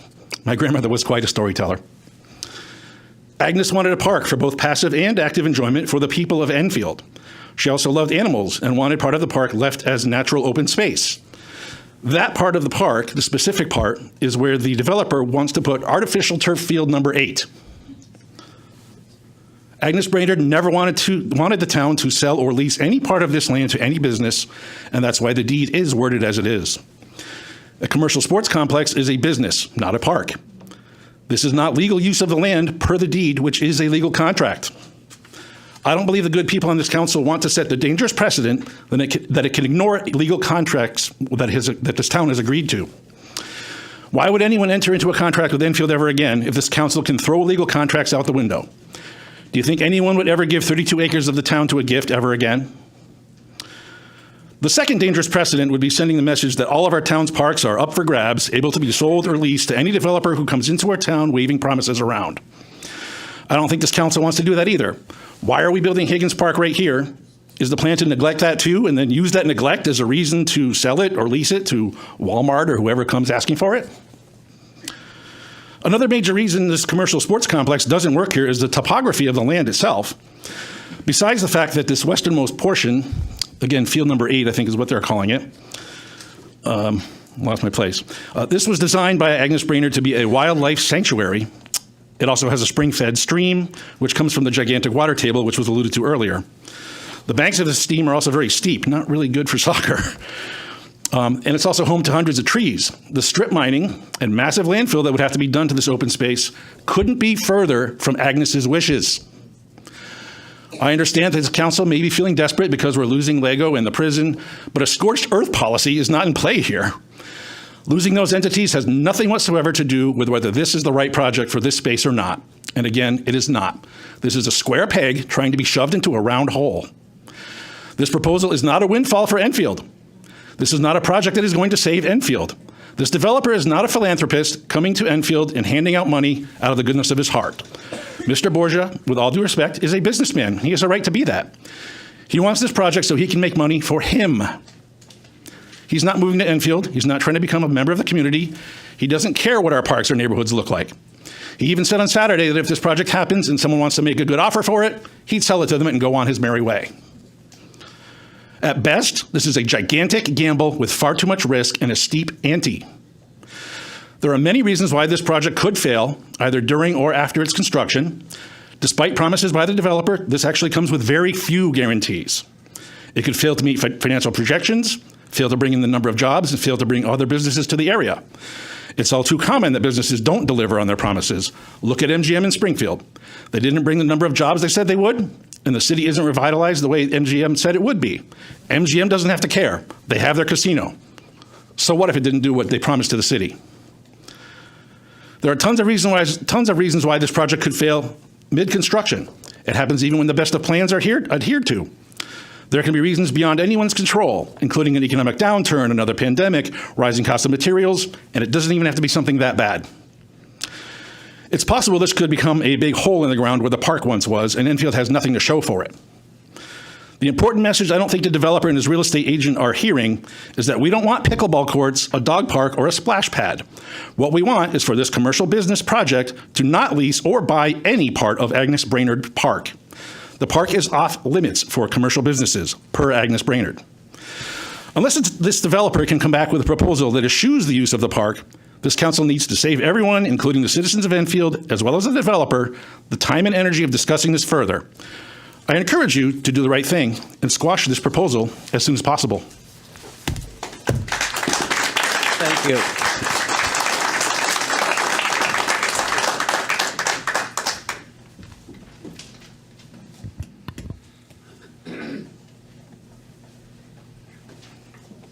Hello, I'm Danielle Bazzano. I live at 24 Lancer Drive. I had no intentions of talking, but I just wanted to bring up some topics that I didn't hear tonight. I bought my house 22 years ago when I was 19 years old, my husband and we raised 2 kids here. Things that weren't brought up were, what about the neighborhood kids? Anytime you could drive down Brainerd Road and see a group of kids playing basketball with their bikes, if this land is taken away, the commercial property will not be used for the town kids.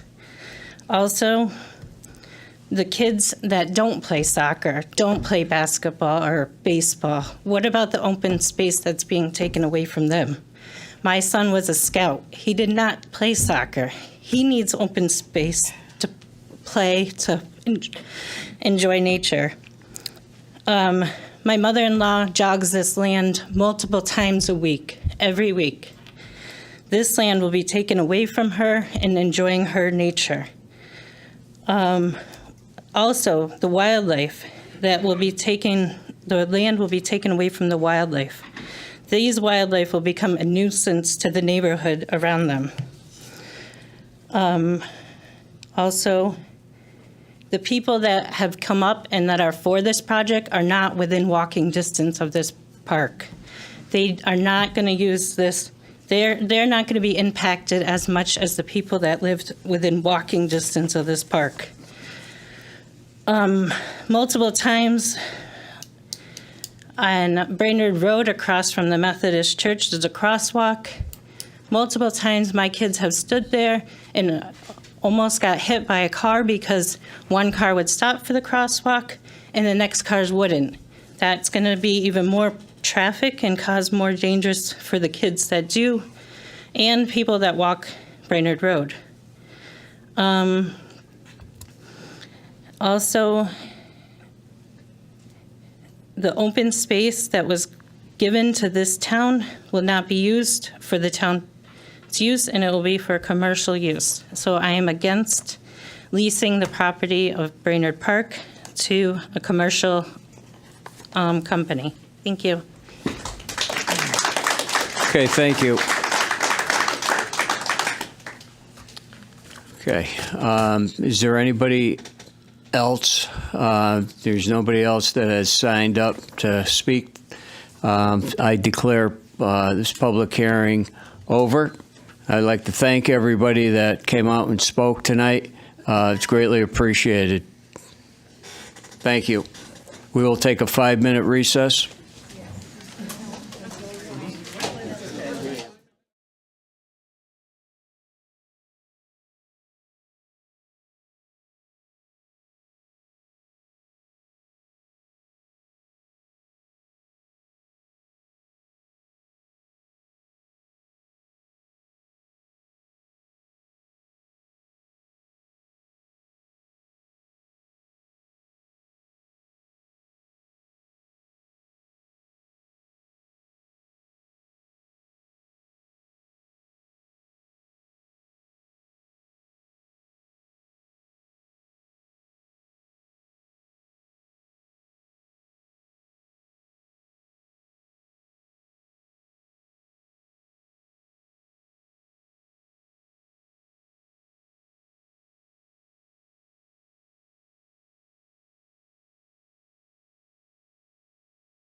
Welcome to the regular meeting of the Enfield Town Council. It's 8:23. Excuse me.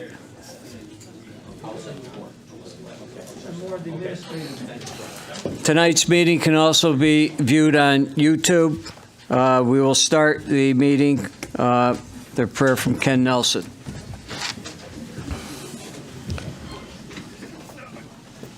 Heavenly Father, we come to you today asking for your guidance, wisdom, and support as we begin this meeting. Help us to engage in the meaningful discussion. Allow us to grow closer as a group and nurture the bonds of the community. Fill us with your grace as we make decisions that affect our town, and continue to remind us that all that we do here today, all that we accomplish, is for the pursuit of the betterment of the community. We ask these things in your name. Amen. Amen. I pledge allegiance to the flag of the United States of America and to the republic for which it stands, one nation, under God, indivisible, with liberty and justice for all. Bless America. God help us. Sheila, roll call, please. Counselor Nelson. Here. Counselor Pisner. Here. Counselor Santinella. Here. Counselor Ungary. Here. Deputy Mayor Sakala. Here. Mayor Crisati. Here. Counselor Despard. Here. Counselor Finger. Here. Counselor Hopkins. Here. Counselor Ludwig. Here. Counselor Mangini. Here. 11 members are present, none are absent. Fire evacuation announcement. In the event of a fire, there are exits in the back of the chambers and into my left, audience's right. Exit through the doors, go downstairs into the parking lot. Minutes of the preceding meetings. Do I have a motion to accept the Motion to minutes accept. to the special Second. meeting February 6, 2023? Motion to accept. That Councilor Mangini, and Second. second Councilor Nelson. All in favor? Against? Abstentions? Okay, I believe it's 10 in favor, 1 abstention. Next, do I have a motion to approve the minutes of the regular meeting, February 6th, 2023? So moved, Deputy Second. Mayor Sakala, and a second by Councilor Mangini. All in favor? And against, and abstention? Okay, we have 10 in favor, 1 abstention. Next, the special meeting. Do I have a motion to approve the minutes to the special meeting February 13th, 2023? So moved. Second. Councilor Nelson, and a second by Councilor Mangini. All in favor? Against? Abstentions? Okay, we have 9 in favor and 2 abstentions. Okay. Next, item 6, special guest tonight in front of us. I would like to introduce our special guest tonight, the members of the Senior Tax Relief Committee who assisted in the creation of the proposed expansion of the current elderly and disabled program and the creation of the new Senior Volunteer Tax Relief Program. With us tonight is Marlene Hajinski, Mike Arnone, and Dave Goyette. And I know one of the members, Kate Talarita, is away in Florida, and the other member to the group was Bob T-Katz, who passed away in December. I also would like to state that Mr. George Young has made a commitment to the group. When we meet again, we will be informing you. So thank you for that, George. Okay. So welcome and thank you for taking on this assignment. Why don't you come on up and welcome. I'm going to keep it short because this is getting past my bedtime. Mine too. Yeah. Happy to report the Yukon women are ahead. Oh, good. Thank you, Dave. Good news. Well, thank you, Bob. Okay. Town councilors, thanks, Ellen. Thanks to Todd Helms and Greg Simmons from the town and Steve Belinda for attending our meetings. We had about 5 or 6, 7 meetings. We had a lot of homework to do before that and after each meeting. And we came up with the proposed plan that you all have. So we looked at extending the circuit breaker program and by a few $1,000s and adding on $25,000 a year, $26,000 a year for the seniors who volunteer in town, who volunteer more than 50 hours a year. Sorry for the mask, I just got over COVID, and being careful. So we're hoping that this is an innovative way to get seniors rewarded for their volunteer efforts, and also for possibly an incentive for some seniors to step forward and volunteer more often. And these, especially the senior volunteer tax thing, I'm so excited about this because you guys have no idea how many seniors volunteer in this town. And without these people, there wouldn't be anything getting done. So I'm banking on 99.9 that you're all going to say yes, because this is a great thing to do. Other cities have done it. It's popular, it's successful, and I'm looking forward to go explaining to the seniors how they can get some money off their taxes. Thank you. Thank you very much. I greatly appreciate it. Does anybody have any questions or comments? Well, I will. I want to thank each and every one of you. We had some real good meetings, and I think we put out a pretty good product here. Especially with this senior tax relief, setting aside $26,000 for the volunteer program. And I hope people take advantage of that, because we have a lot of seniors who volunteer, and they can get up to $400 tax relief credit. That comes out to what, 61 or 62 volunteers? And I know I'm on several volunteer committees, Bob, as you are. Yeah. And even all we do, there's still a lot of committees and organizations in town that don't have enough volunteers. So this will be an incentive for them. Yeah, and, in going back to the senior and disabled tax credit, increasing that limit up to $60,000, I think will benefit people also. That'll be a big help. Yeah. Councilor Ludwig.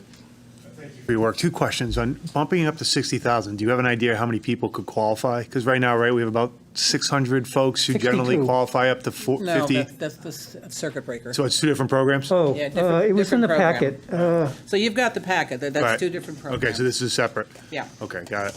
And then 2, what about seniors who work? There's a lot of seniors who work. Could they qualify? I know they're not volunteering, but they're working.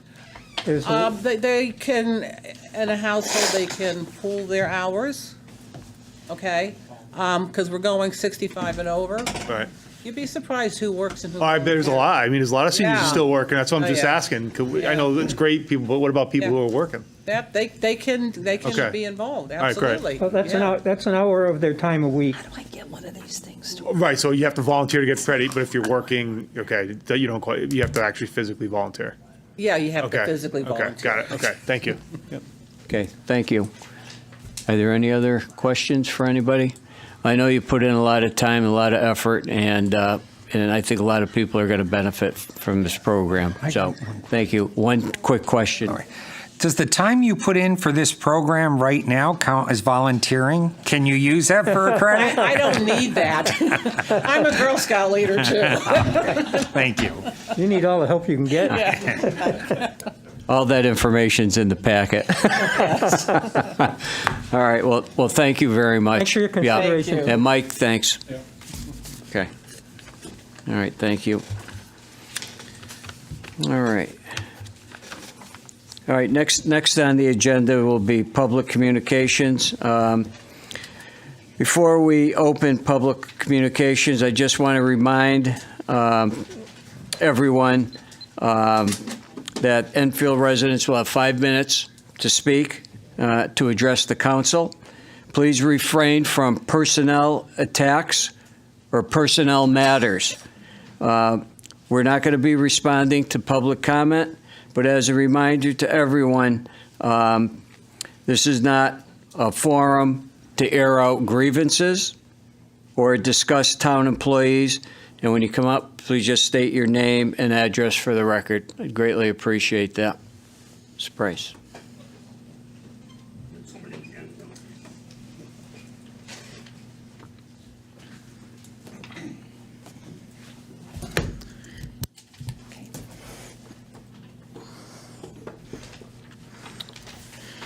Good evening, Nikki Price, 1324 Enfield Street. I'm here tonight to state publicly my thoughts to an item from Lori Witten's memorandum dated February 23, 2023, from the February 13, 2023 Town Council public hearing on the draft POCD. A member of the council wrote, there is a lot more that can be said and nitpicked, but this is ultimately a general document that should have a nitpicking limit. I think the limit has been reached. I mightily disagree. How can the town council move forward with anything to do with the POCD acceptance that should be for the entire town of Enfield when the action items on development are focused solely on Thompsonville? I can state this after our neighborhood attended last year's August 10th, 2022 Town of Enfield, Connecticut Plan of Conservation and Development Workshop, where I asked two staff members manning a station, why is the focus only on Thompsonville? Their reply was, and they parroted each other, that is what we were charged to do because there wasn't enough money in the budget to focus on the whole town. This was quite shocking, not only to me, but to my neighbors, too. There is no plan whatsoever on conservation, so the nitpicking limit from its citizenry has not been reached, especially to a blueprint that is not unique to the town of Enfield. Now, I would like to read my email to what I wrote to Dr. Poland last year on August 21st. Dear Mr. Poland, this is a follow-up to our conversation from the August 10th workshop. What I find disturbing in the 2022 Plan of Conservation and Development is a focus only on revitalizing Thompsonville. High-rising buildings to accommodate more low-income housing is not the answer when we as a town are above the state of Connecticut goal of 10%. We are currently at 12.5. Before a plan is approved, the fundamental problem of Thompsonville must be addressed and fixed before any plan is put in place. If not, then it will be a waste of money and time. Shouldn't a compensation plan be a town-wide with an eye on preservation of the town's open spaces, parks, lakes, streams, rivers, and historic jewels? I worry the future generations of our town will not be enjoyed because it seems development is more important than protection of our environment, character, and charm. And I'm also going to put in for the record the email that I sent to you guys on February 13th after the public hearing. And I thank you for the opportunity to express my thoughts. Okay, thank you. Mr. Young?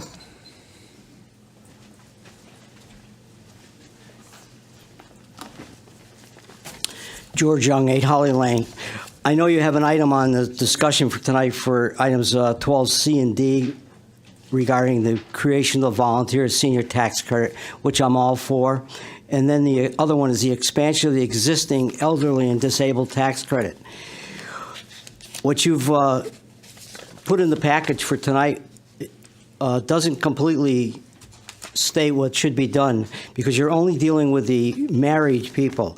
If you look at the homeowner's income and grant information, there's a tax credit and a percentage for married people, but there's also a column for unmarried people.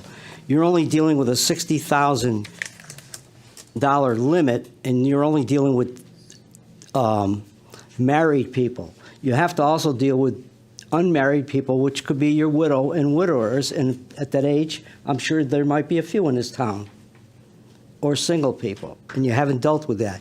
You only dealt with the married column. In the married people cut off at $49,100, like you say there, and you're going to bump it to $60,000. But the single people cut off at $40,300, and they only get a 10%. So I think you need to look at that and rewrite it and include it.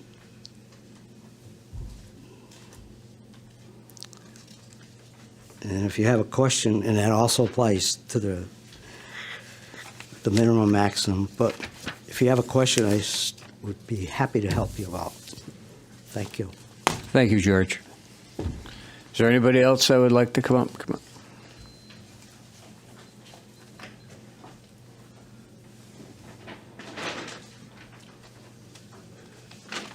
This looks like I'm going to talk a long time, but I'm not. Do you mind if I stand? I've been sitting a long time. You could stand. My name is John Hartley, 19 Auburn Road. Let me tell you a little bit about myself. I was born in a hospital in Stafford Springs. I was only there for 4 days.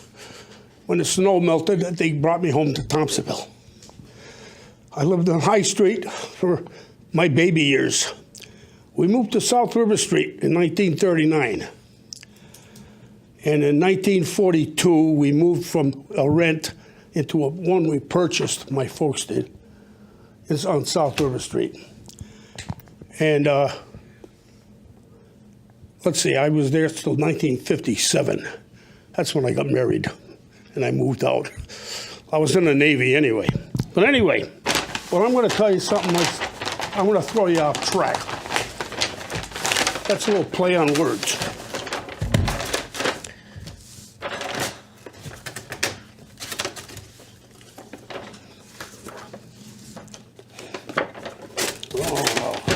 We got it here somewhere. I got to find it. Oh, here it is.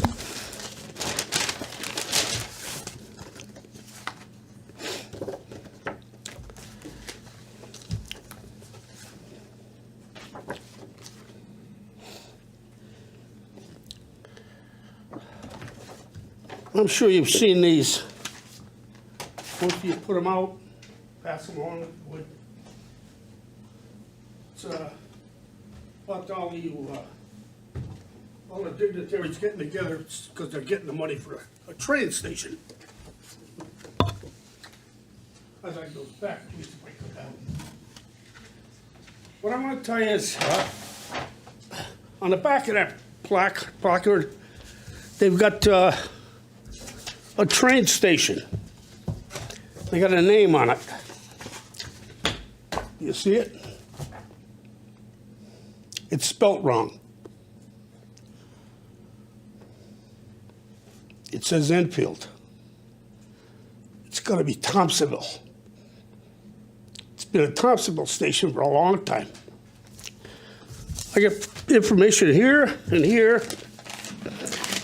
There's something to show you here. That rail line was proposed in 1837. It was constructed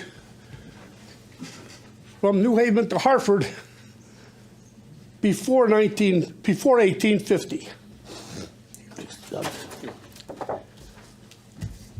But with the intent to continue on to Springfield.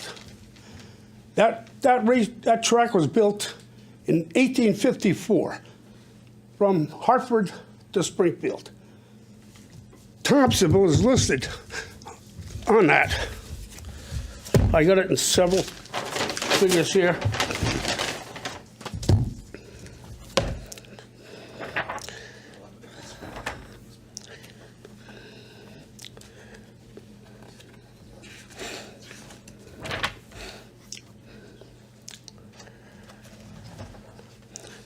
I can find the page. I know it's 72.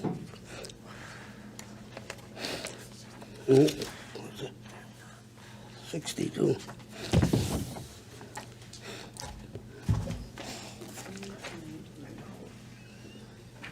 Pass that one along. 1980. Sure.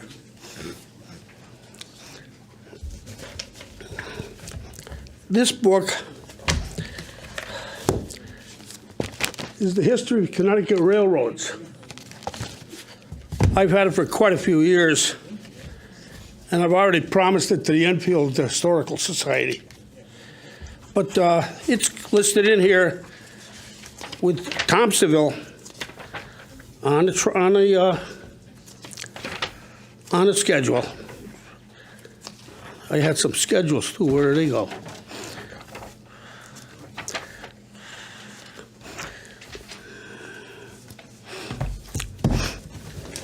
Take this one. I'll take the cover. Point that out to him.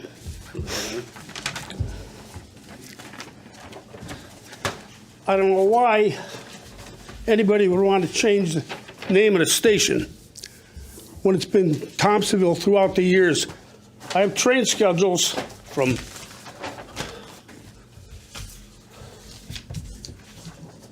(1950) into the 60s. And it's, you know, the New Haven Railroad, Penn Central, Conrail, Amtrak. It's always been Thompsonville.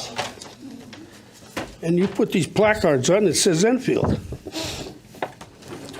Thanks, Doug. You're welcome. Yep. So, I suggest, if you got that card in the stone, you ought to put that up for a referendum on a ballot. Maybe only one district should vote on it. I don't know. That's up to you people, not me. But I say that station's got to be Thompsonville.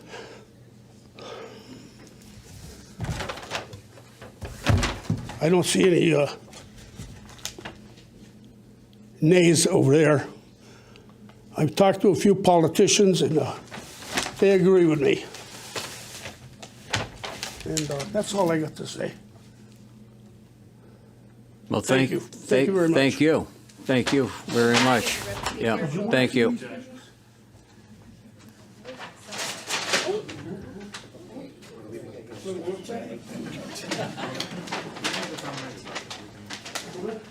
What was his name? Here's the old station. Now, that was, I can't say when it was built, but it had a fire. The top half was destroyed. Look, see? I'm just. You want it?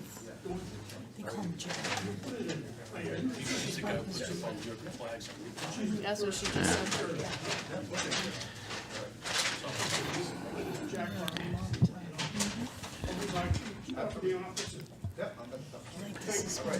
Thank you very much, Jack. Is there anybody else that would like to come in front of the council?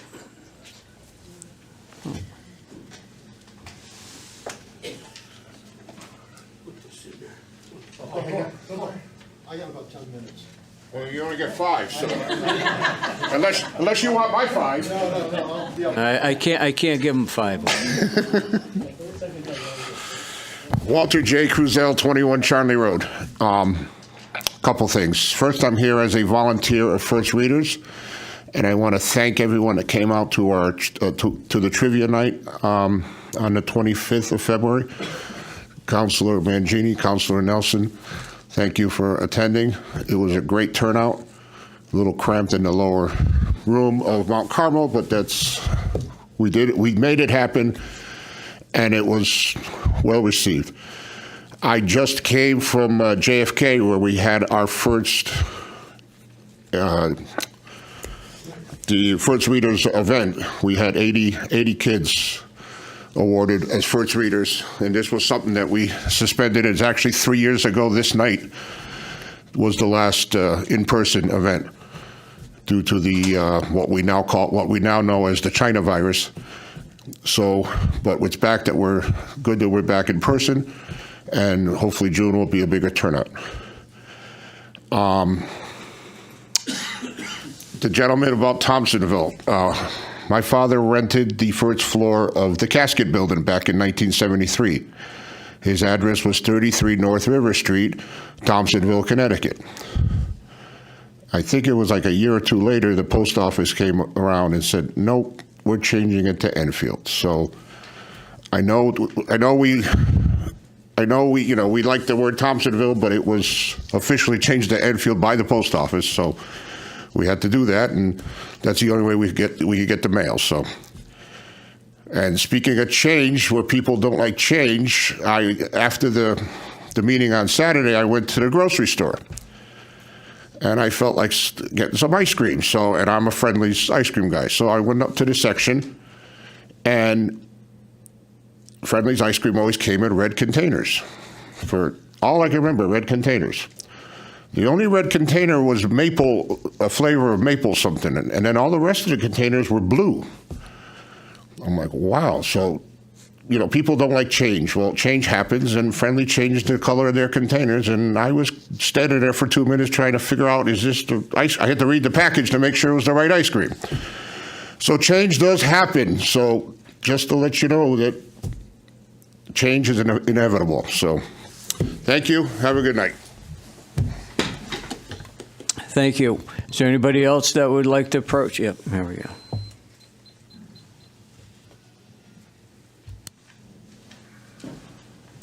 Good evening, everyone. Robert Bukowski, 21 Francis.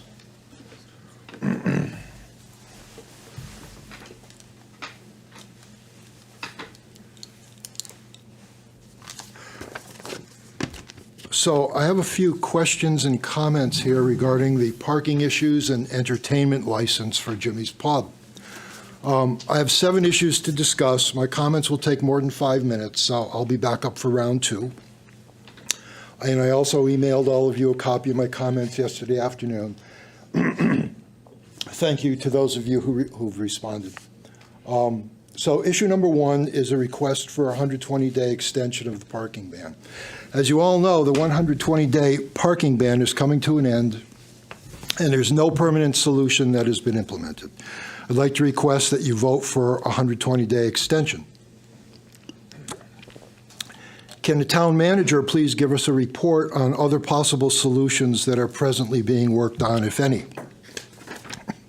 For example, parking in a car hardware plaza, shuttle service, valet parking, parking in other business parking lots in close proximity to Jimmy's Pub. I suspect that these businesses have had the same concerns regarding bad behavior and loitering that the neighborhood residents have. The 120-day temporary parking ban was supposed to provide time in order to determine a long-term solution to this problem.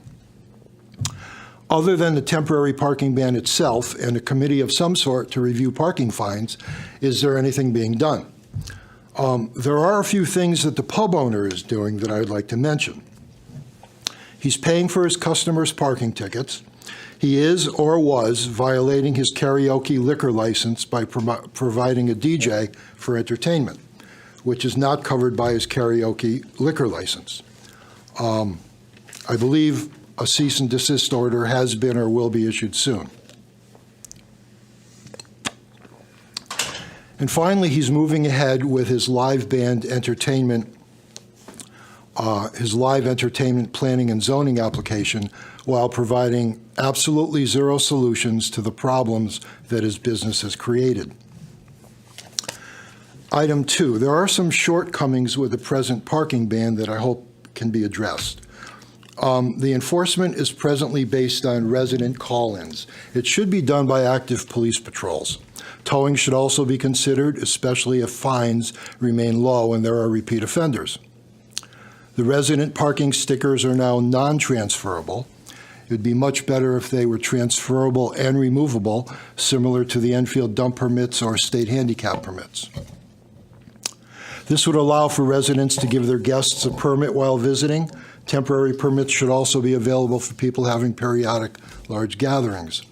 Ideally, the parking ban should be parking for residents only 24/7, or at least noon to 6 a.m.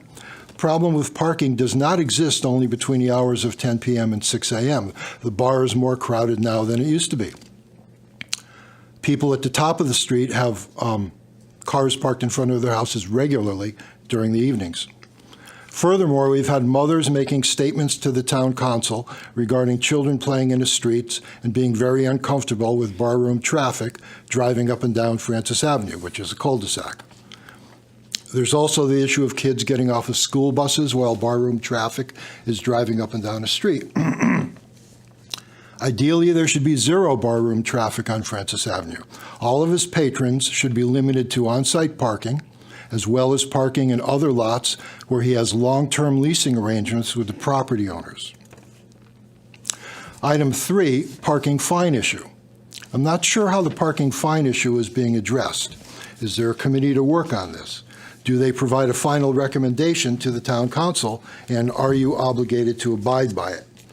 Can the people who are involved in this parking fine issue provide a progress report to the town council? Item 4, police activity and parking tickets. I personally know of 2 drunk driving issues and 2 occasions where the police were called for fights and disturbances since the renovations. Can you please request that Police Chief Fox provide a report to the town council regarding all police activity relating to Jimmy's Pub since the renovations last summer? This would include incidents in the pub, the parking lot, motor vehicle accidents on Francis Avenue, at the package store, all interactions between bar patrons and residents of Francis Avenue that required a police response. Also, please include the number of parking tickets issued in the neighborhood since 12/1/22. And can you also make this report public at the next town council meeting? Item 5 is pedestrian safety. Many people have expressed concern about bar patrons, possibly intoxicated, crossing Enfield Street late at night. Let's expand on that a little bit. Aren't we also concerned with the safety of those very same people walking up and down Francis Avenue between 10 p.m. and 2 a.m., while other barroom customers are driving up and down Francis Avenue at the very same time? We've had 2 drunk driving accidents already, one on Francis, one in the package store parking lot. There's been some discussion about limiting parking on Francis to one side only. Whether parking on Francis Avenue is allowed on both sides or just one side doesn't matter very much. Parking on both sides means cars are parked 3/4 of the way down the street, maybe more. Parking on one side only means people will be walking and driving down the entire street at the same time. It's a narrow, 25-foot, dimly lit street with no sidewalks. If an intoxicated driver is not paying attention, or if a car swerves out of control, as was the case last summer, the pedestrians can't even get out of the way. Lifting the parking ban and allowing live entertainment under those conditions is not a good idea. Item 6, occupancy capacities. Could the town manager please tell me what the existing occupancy is of Jimmy's Pub, as well as what the previous occupancy was before the renovations? Also, could someone please tell me how the occupancy capacities are enforced and how concerns can be addressed? I'm concerned that with live entertainment and the neighborhood streets almost full, as was the case last summer, that there's the possibility of overcapacity violations. Item 7, and my last item, zoning regulations. I'll be making a statement at the Planning and Zoning public hearing regarding the Jimmy's Pub application for live entertainment license. I'll be asking for a delay in the issuance of the live entertainment license until all of the parking issues, parking lot capacity issues, occupancy capacity issues, disorderly conduct issues, noise issues, etc., have been adequately resolved. I'd like to be able to reference the applicable Enfield zoning regulations that the Planning and Zoning Board would consider when making their decision. I'd like to base my argument on the applicable regulations. Any help that any of you could provide to me with regards to citing specific regulations would certainly be appreciated. Thank you very much. Thank you. Is there anybody else that would like to come and approach the council?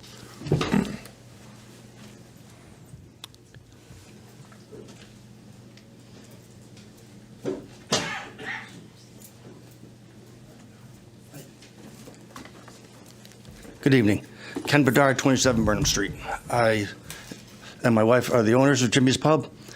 We've extended many olive branches to the residents of Francis Avenue to no avail. We've asked them if they had an issue to please call us. We could help them out. And all they do is vigilante-style police the neighborhood. They go out and attack people going down the street, block cars in so that they can't get out. It's borderline harassment. and I'm sick and tired of it. I've had enough of it. I'm willing to work with them, but I'm at the end of my rope being harassed by the residents of Francis Avenue. I have rights too. It's a commercial property. We're operating within the rights that we excuse me, are allowed to by law. And we're working on getting things straightened out with the entertainment license. Thank you for your time. Thank you. Is there anybody else that would like to approach? Yep.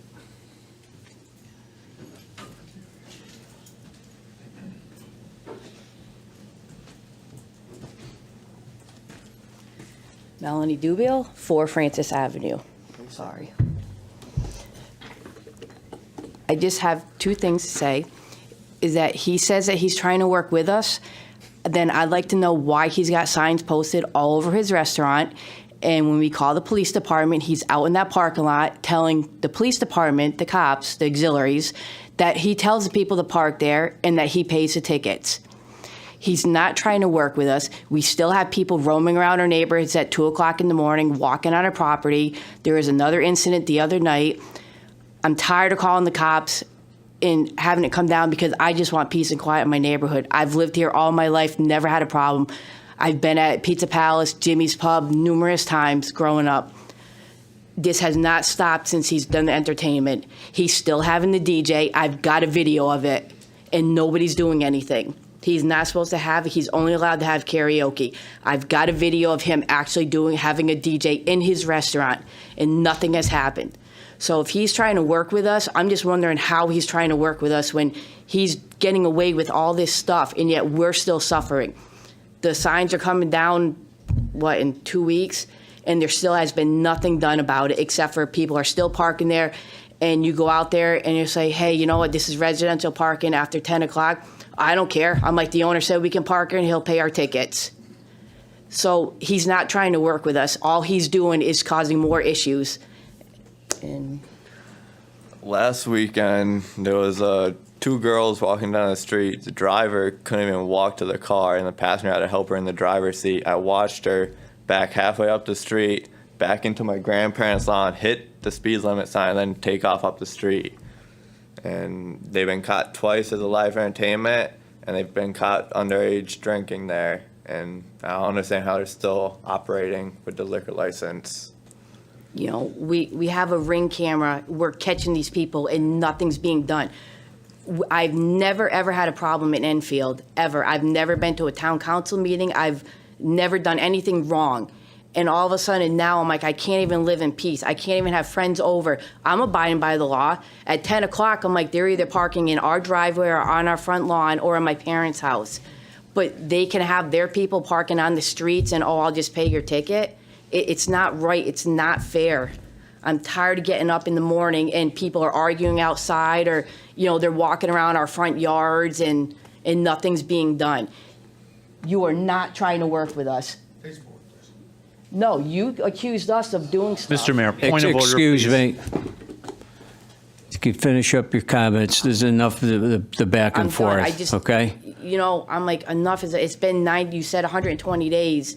It's coming to an end. Nothing's been done. Nothing's been changed. He gets a $10 ticket, and it's a joke. Even the police department thinks it's a joke. They're coming out here on a snowstorm, our last snowstorm. You know, they're coming out here and calling because they're all parked on the sides of the road during a snowstorm. And it's a slap in the face for a $10 ticket that nobody's doing anything about.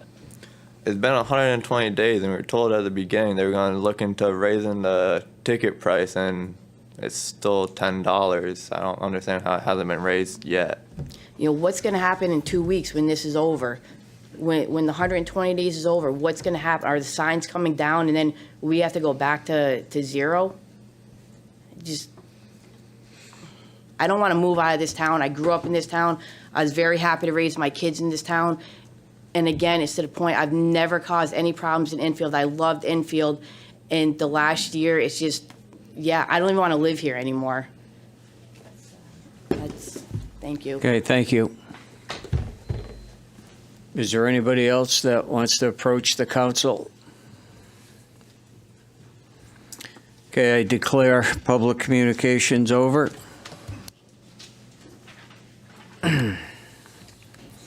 Next, item 8, Councilor Communications.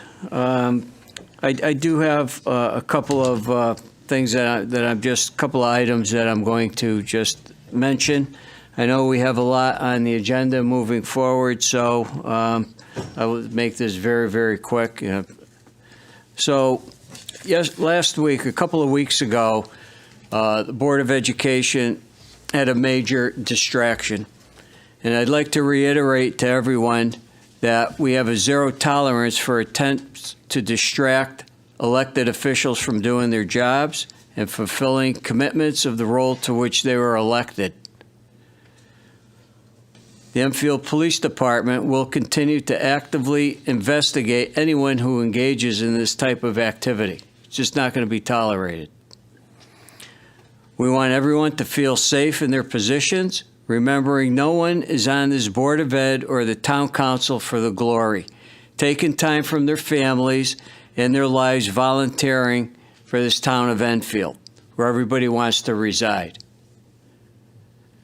I'm also going to recognize that March is the Board of Education Appreciation Month, and it's a wonderful time to focus on the crucial role an elected Board of Education plays in our community and our schools. So at this point, I'd like to take the opportunity to say thank you to all of our elected officials that are on the Board of Education.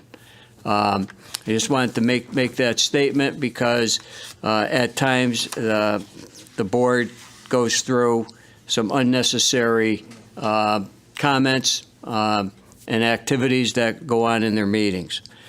And one final thing that I just want to mention, and then I am done for tonight in regards to any types of comments.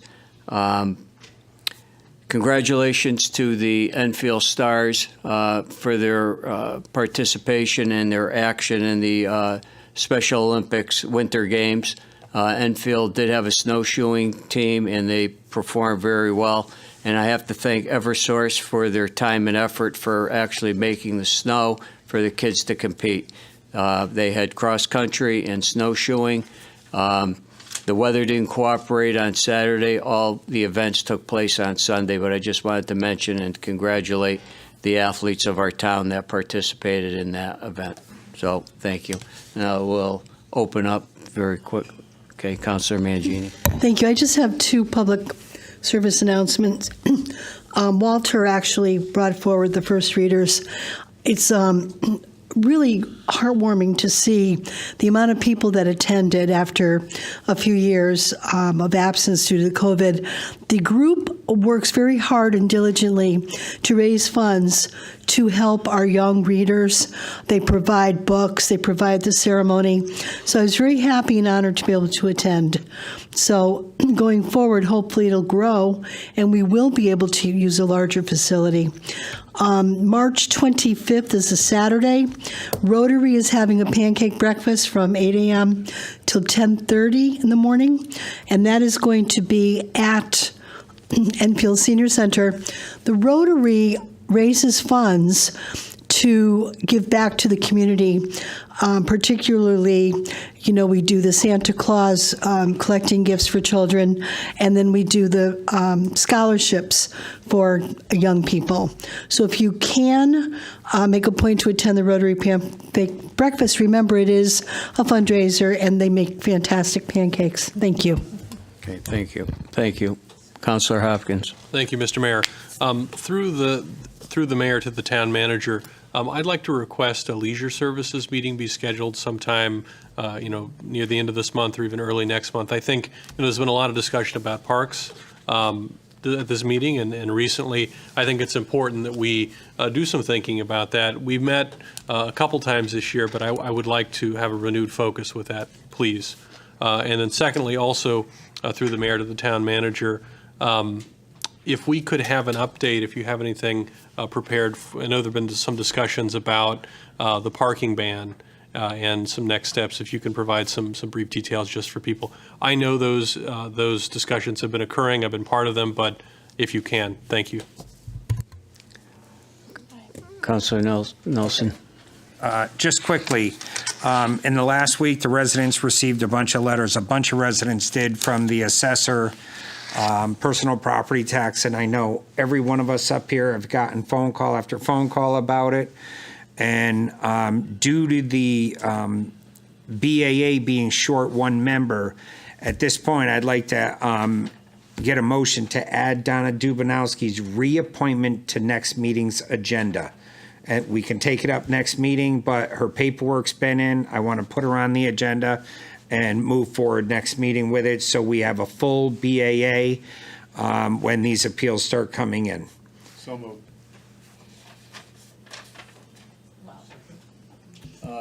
There is a motion on the table. Motion on the table for a nomination. I just, her paper's in. I just want to add her to the Just agenda. add her to the agenda. Yep. And a second by Counselor Ludwig. So, I point don't, of order. I don't think we have to do that. No, Ms. Dubanowski continues to serve as a member of the Board of Assessment Appeals until she is replaced or reappointed. So she is still a member. She hasn't been reappointed. No, but she has not been replaced. So she continues to serve. That's been checked by the Corporation Counsel's office because I wanted to make sure that that was the same once it was held. So she is still a member of the panel. Indefinite? Until she is She- yeah. reappointed or replaced. She's a member, yes. Okay. Yep. I withdraw my motion then. Okay. I still would like her appointed permanently, like we do everybody Correct. else. Yeah. Counselor, excuse me, Deputy Mayor Scala, and then Counselor Hopkins. Although if this is being withdrawn, I don't know that we all need to comment on it, but I will. That's not how we add things to the agenda that I know of, but we can do that in leadership. Counselor I Hopkins. think also Councilwoman Pisner has her hand up, but I'll go just briefly here. We do have an open tax investor investigation that's currently open, pending. Myself, Councilor Santinella, and Councilor Ludwig sit on that. These are incredibly important issues that have been raised, over the last couple months and continue to be raised. I think it's really important that we get answers on that before moving forward on this. I'm content with Ms. Dubanowski being able to currently serve in her capacity and take appeals. The BAA can sit. I think discussion should happen at some point, but that's, in my mind, where we're at. These issues are incredibly important, but I think we want to get the answers to that investigation before moving forward. Thank you. Counselor Pisner. Thank you, Nick. Staying on the Board of Appeals, I just want to remind everybody out there that the property tax appeals do have to be in by March 20th. They have to be at the assessor's office. Their forms are online, but to the mayor, through the mayor to the town manager, are forms available like at the library or at the town hall for residents that are unable to get them on the computer? I can answer. Counselor Pisner, town manager will answer that in her report. Okay. Okay. So again, All right. I do want to make it, pretty clear to people that, because I've been getting some phone calls and emails here that when they had to be in by. So it is March 20th. That date is approaching. So just a reminder to all residents. Thank you very much. Counselor Ludwig? So just to be clear, does anyone, through the mayor, the town mayor, has anyone contacted Donna to make sure she's aware? Because the impression is she didn't get reappointed. So why would she consider herself part of any board if you don't get reappointed when your appointment was up at the end of December? So I just want to be clear on that, because I think there's some misunderstanding.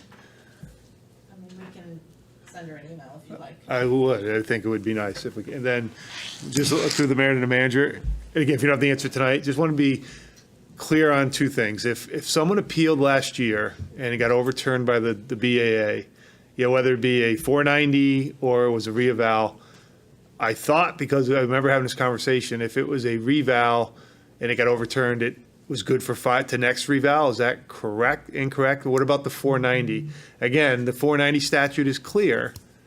You can only lose your status by change of use or, again, you sell the property or the property changes hands. If that has not happened and we've sent out letters, can we check that? Because I think the 490 is clear. I guess I want to make sure I'm clear on the reval. If you could answer, thank you. You're welcome. Councilor Finger. Thank you, Mayor. What's that? Okay, thank you. So a couple of things. One is, sorry for missing that first readers. I was attending a retirement party that took up your room, and up at the Mount Carmel for, in my opinion, one of the best, if not the best, that employee the town of Enfield has ever had, and that's in Sue Wilson. She was our benefits administrator. She went through so much with a lot of people and their spouses. You know, took a lot of phone calls that she had to take and put up with a lot of people's disagreement with the way things maybe were being handled through the insurance companies. But Sue listened, she cared, and she acted on everything that was brought to her attention. And I had the pleasure of saying to her in front of everybody that I love her, she's a great person, and that I'm happy for her. And I think that really it would have been nice if we had something for her here as a council for her, because she deserves it. She is the best employee, in my opinion, this town's ever had. And the second thing is, the gentleman who's up here about the train, his name is Jack Harley. If you don't know him, he's post 80. I think he is. I think he's post 80, right, Wilson? He is the gentleman that has organized all the American flags that go up and down Enfield Street and over the bridge for years now. And I think, I remember him last year telling me, Doug, I need help. So if anybody's out there interested in helping to get the flags put up year-round, during the seasons, you can contact Jack or contact the Public Works Assistant Director, Ken Billette. They'll be more than happy to help you. And I just want to say thank you very much to everybody for the care of, I got a phone call about something, and this person knows who I'm talking about. I just want to say thank you to them, and I love them too. Thank you. Okay, thank you. Deputy Mayor Sakala. I will be very, very brief. I had the opportunity to very quickly, in between other meetings, go to the Invention Convention that happened, and these 3rd, 4th, 5th, 6th graders should be incredibly proud of themselves with some of the stuff that they created and they invented. Congratulations to all of the inventors, and there is a whole page full of them, and the winners and those who advanced, they should all be proud of themselves. And regarding the parking fines, we are looking at globally all of the parking fines, not just the one that would be associated with Francis Avenue. Hopefully that will be ready for vote at our next council meeting, because that is going through the General Government Subcommittee. Okay, thank you very much. All right.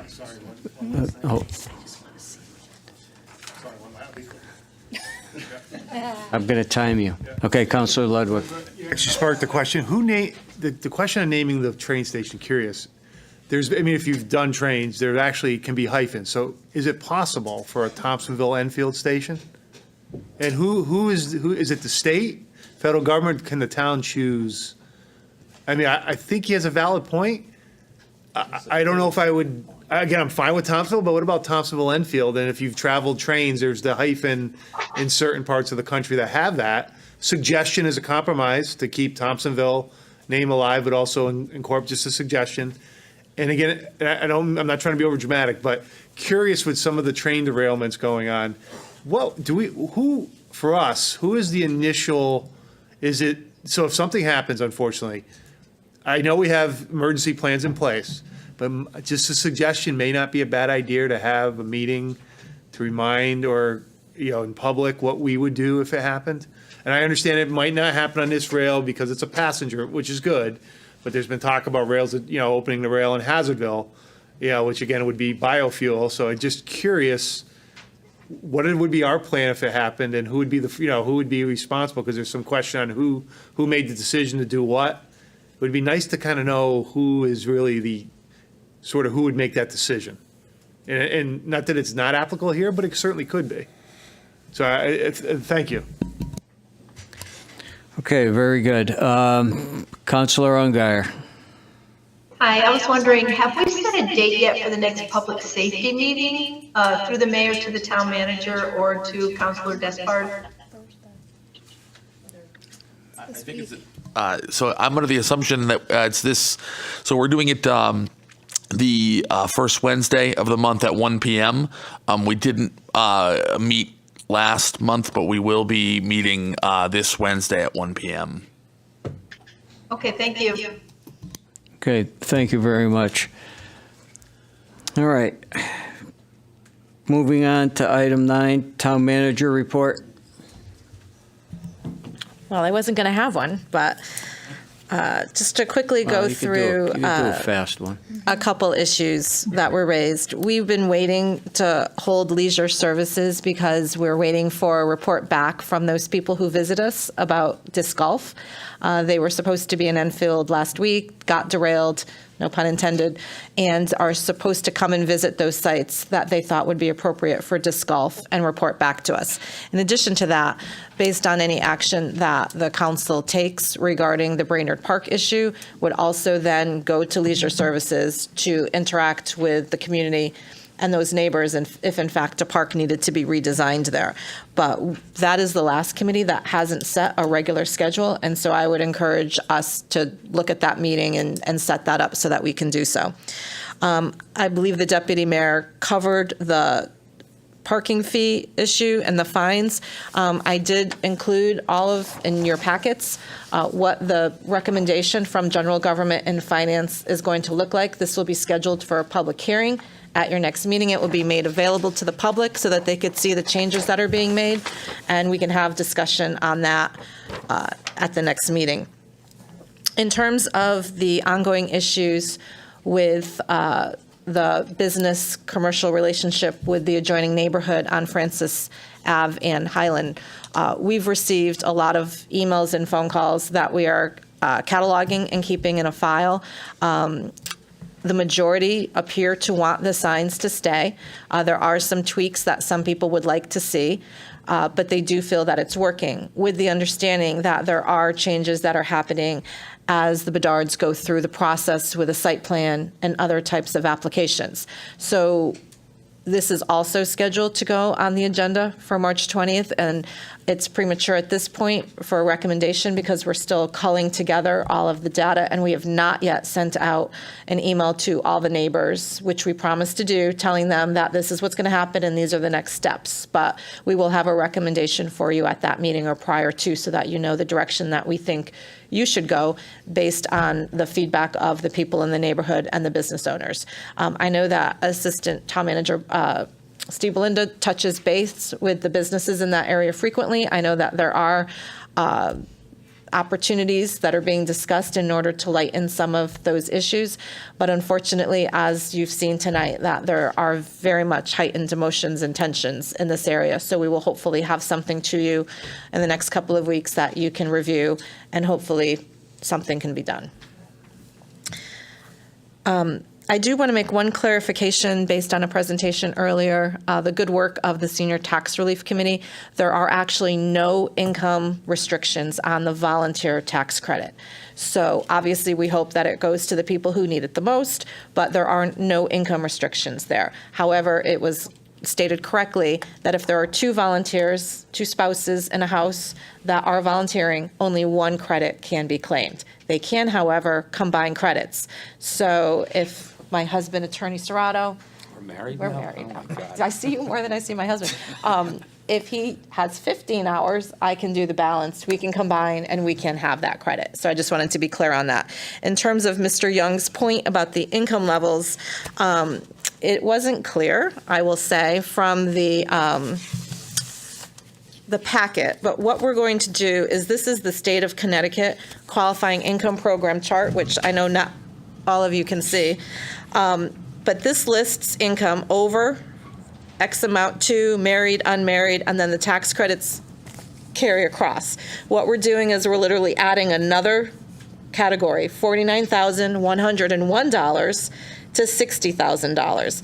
That's going to be the new level in Enfield. So anybody up to $60,000 can claim it. What isn't filled in, which he is correct about, is the tax credit percentage for married and unmarried, and then the tax credit maximum on the other side. We're going to have to continue that line over this entire graph as to what that credit is going to be percentage-wise for the people who now fall within the $49,101 to $60,000 income. So I will consult with the state and talk with the assessor, and we will get that updated so that everybody can understand what that new level looks like. In terms of the Board of Assessment Appeals, the letters went out. There are some concerns, and we've been working through them as they come through my office. I will say, though, to answer Councilor Ledwick, that any action that the BAA takes in the spring, the assessor has statutory authority to put something back on the tax rolls, to modify it, to make a change based on the authority that is granted to him to the state of Connecticut, through the state of Connecticut. And I believe that he has taken those actions in regard to certain pieces. I will also caution everyone, as I did with a counselor earlier today, that there are always two sides to a story. In the case of one that came to our attention today, the M65 personal property form was not where it was supposed to be, so that did not get deducted. Once the complaint was made through Councilor Despard, the staff went back, they looked for it, the clerical issue, they found it where it wasn't supposed to be. It is now being applied. I can't say that that's always going to be the answer, but in most cases, there are plausible answers, or frankly, information wasn't received on time, items were updated. There's always an opportunity to continue to have those conversations. But I would like to encourage everyone who has issues to make sure that they have their appeal in so that they can have that conversation with the Board of Assessment Appeals. And I do believe that the opportunity to apply goes through the 30th of March, and then those hearings will begin in April. And I think in terms of the report that is coming out, and I do believe that there's going to be a lot of best practices and actions that you as a board are probably going to have to take on both sides of that equation, BAA and the assessor's office. And I would also encourage all of you to think about the fact that as you move toward the next charter revision for Enfield, which I guess is every decade, your Board of Assessment Appeals is embedded within your charter language, which means, especially in a very difficult year like last year when they had so many hearings, you are unable to utilize the statutory language from the state of Connecticut that would have allowed you, like many other municipalities have, to add 2 more hearing officers to help them with the work, one from each party or from different parties.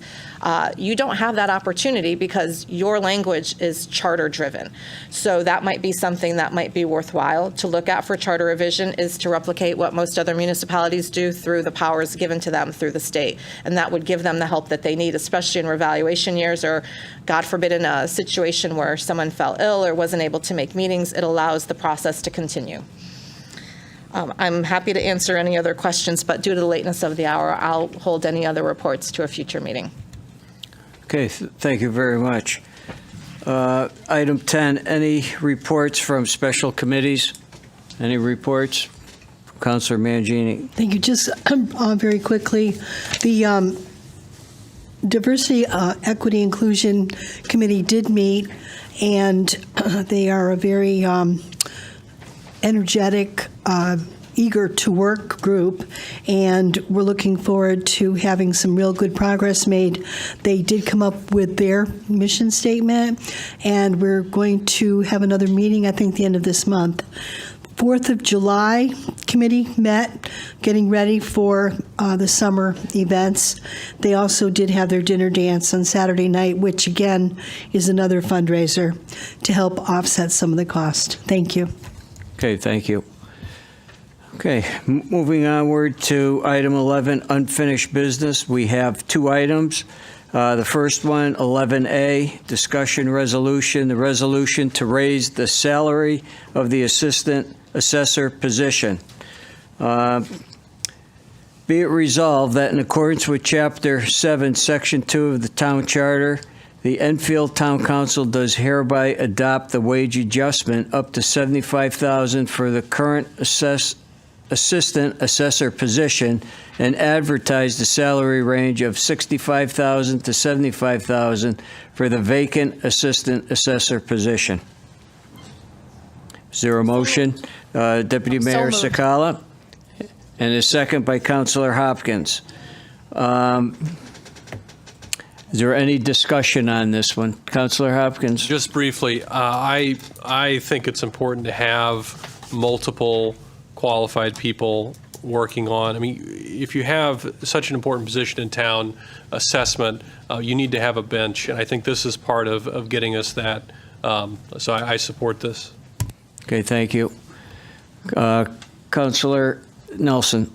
With the recent investigation going on with the a whole assessor toboggle that's going on now, who's at fault, who's not, and everything, I do believe, like Councilor Hopkins, that we should have a full staff there just in case changes are made. We need to be prepared. So I also will support this motion. Okay, thank you. Sheila, roll call. Counselor Nelson. For. Counselor Pisner. Against. Counselor Santinella. For. Counselor Ungary. Against. Deputy Mayor Sakala. For. Mayor Crisati. 4. Counselor Despard. For. Counselor Finger. Against. Counselor Hopkins. 4. Counselor Ludwig. Against. Counselor Mangini. 4. 7 members for, 4 against.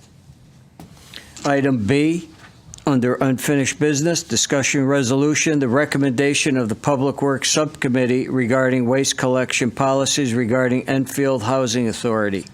Be it resolved that the Enfield Housing Authority is not charged for the use of the transfer station, that the town manager and the EHS Executive Director discuss opportunities to transition from barrels to dumpsters when appropriate and feasible, and that the Enfield Housing Authority begin paying for the direct cost that the town incurs for appliance and Freon disposal fees effective July 1st, 2023, date prepared March 6, 2023, prepared by Ellen Zapusasu, Town Manager. So moved. Councilor Nelson, and second? Second. Councilor Mangini. Any discussion on this? Councilor Ludwig. Real quick, I just want to thank Scott Bertrand and I think the manager and Donald Nunes. Good job on this. I think it's a fair compromise, and I appreciate everyone willing to work through this. Again, I think this is a fair compromise, and I thank all those involved, including Scott Bertrand. Thank you. You're welcome. I do want to make one comment on this. I know that this was a tabled item before, and likewise, there was some. I have to commend Scott Bertrand for his being upfront with the committee and making this decision, and the town manager and the people that are on the subcommittee for making this decision. So thanks, and I am supportive of that. Councilor Finger. Just a little clarification, please. When you said it was appliances and Freon, appliances, we're talking like washing machines, things like that? Okay, so really there's no charge for that because that's metal, that's free. All right, so only thing that is not charged is dishwashers because there's a lot of plastic involved. So anything that's metal is free to the public. I think it would be anything that is not free, so dishwasher. Yeah, I just want to make sure that you understand that when you say appliances, there's appliances that are free that can be brought in that we keep track of. I just wanted clarification because I think you know the reason why. Thank you. Okay, thank you. Sheila, roll call. Counselor Nelson. 4. Counselor Pisner. 4. Counselor Santinella. 4. Counselor Ungary. 4. Deputy Mayor Sakala. 4. Mayor Crisati. 4. Counselor Despard. 4. Counselor Finger. 4. Counselor Hopkins. 4. Counselor Ludwig. 4. Counselor Mangini. 4. 11 members in favor, none against. Item 12, new business. We have 2 items that are on the consent agenda. Is there a motion to approve? So moved. Councilor Nelson, and second by Deputy Mayor Sakala. All in favor? Unanimous, 11-0.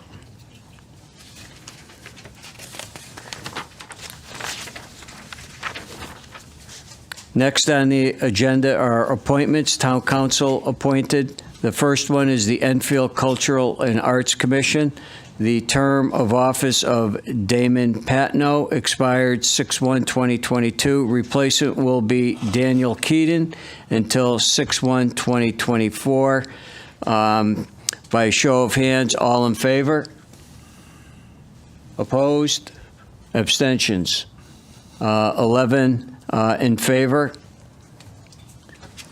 The second one will be the Prison Town Liaison Committee. The term of office of Kenneth Edgar expires on 2/28/23. Reappointment will be until 2/28/25. Once again, this is for Ken Edgar. All in favor? Looks like we have 11 in favor. And none opposed, no abstentions. Okay, thank you. Next, item C. Item C is the creation of a volunteer senior tax credit. Be it resolved that in order to promote the goals of scientific, educational, literary, historical, governmental, charitable, and nonprofit entities located in the town of Enfield by drawing upon the skills, knowledge, and experience of its senior citizens, the town council of the town of Enfield hereby establishes a senior volunteer tax relief program for senior citizens who choose to donate their time, talent, and experience by volunteering to provide services to qualifying entities. Date prepared February 28, 2023, prepared by Town Manager Ellen Zapusasu. So moved. Deputy Mayor Sakala, and seconded by Councilor Nelson. Any discussion on this? Okay, one brief Just question, Yeah. sorry. Where will people be able to go and find the application to apply for such credit? It will be on the social media pages. It will be web-based. It will be at the senior center, at the libraries, and actually, to that note, back to Councilor Pisner, we do have hard copies of BAA appeals forms in those locations as well, although they may not be out yet. Okay. So there will be hard copies and electronic that they can file? Yes. Okay. Thank you. And we're also probably going to do some type of event at the senior center so that we can have Q&A and kind of take it on the road. People who would like to have this tax credit applied, the senior volunteer tax credit applied for July 1st, 2024, have to earn their hours this year. So we need to get that out so people are understanding of it, and actually the partner organizations will need to be understanding of it as well. It will be administered and signed off by jointly the senior center. Mary Keller will evaluate to make sure that the organizations are legitimate and the hours are there, and then the actual application of the tax credit will be handled by the assessor's office.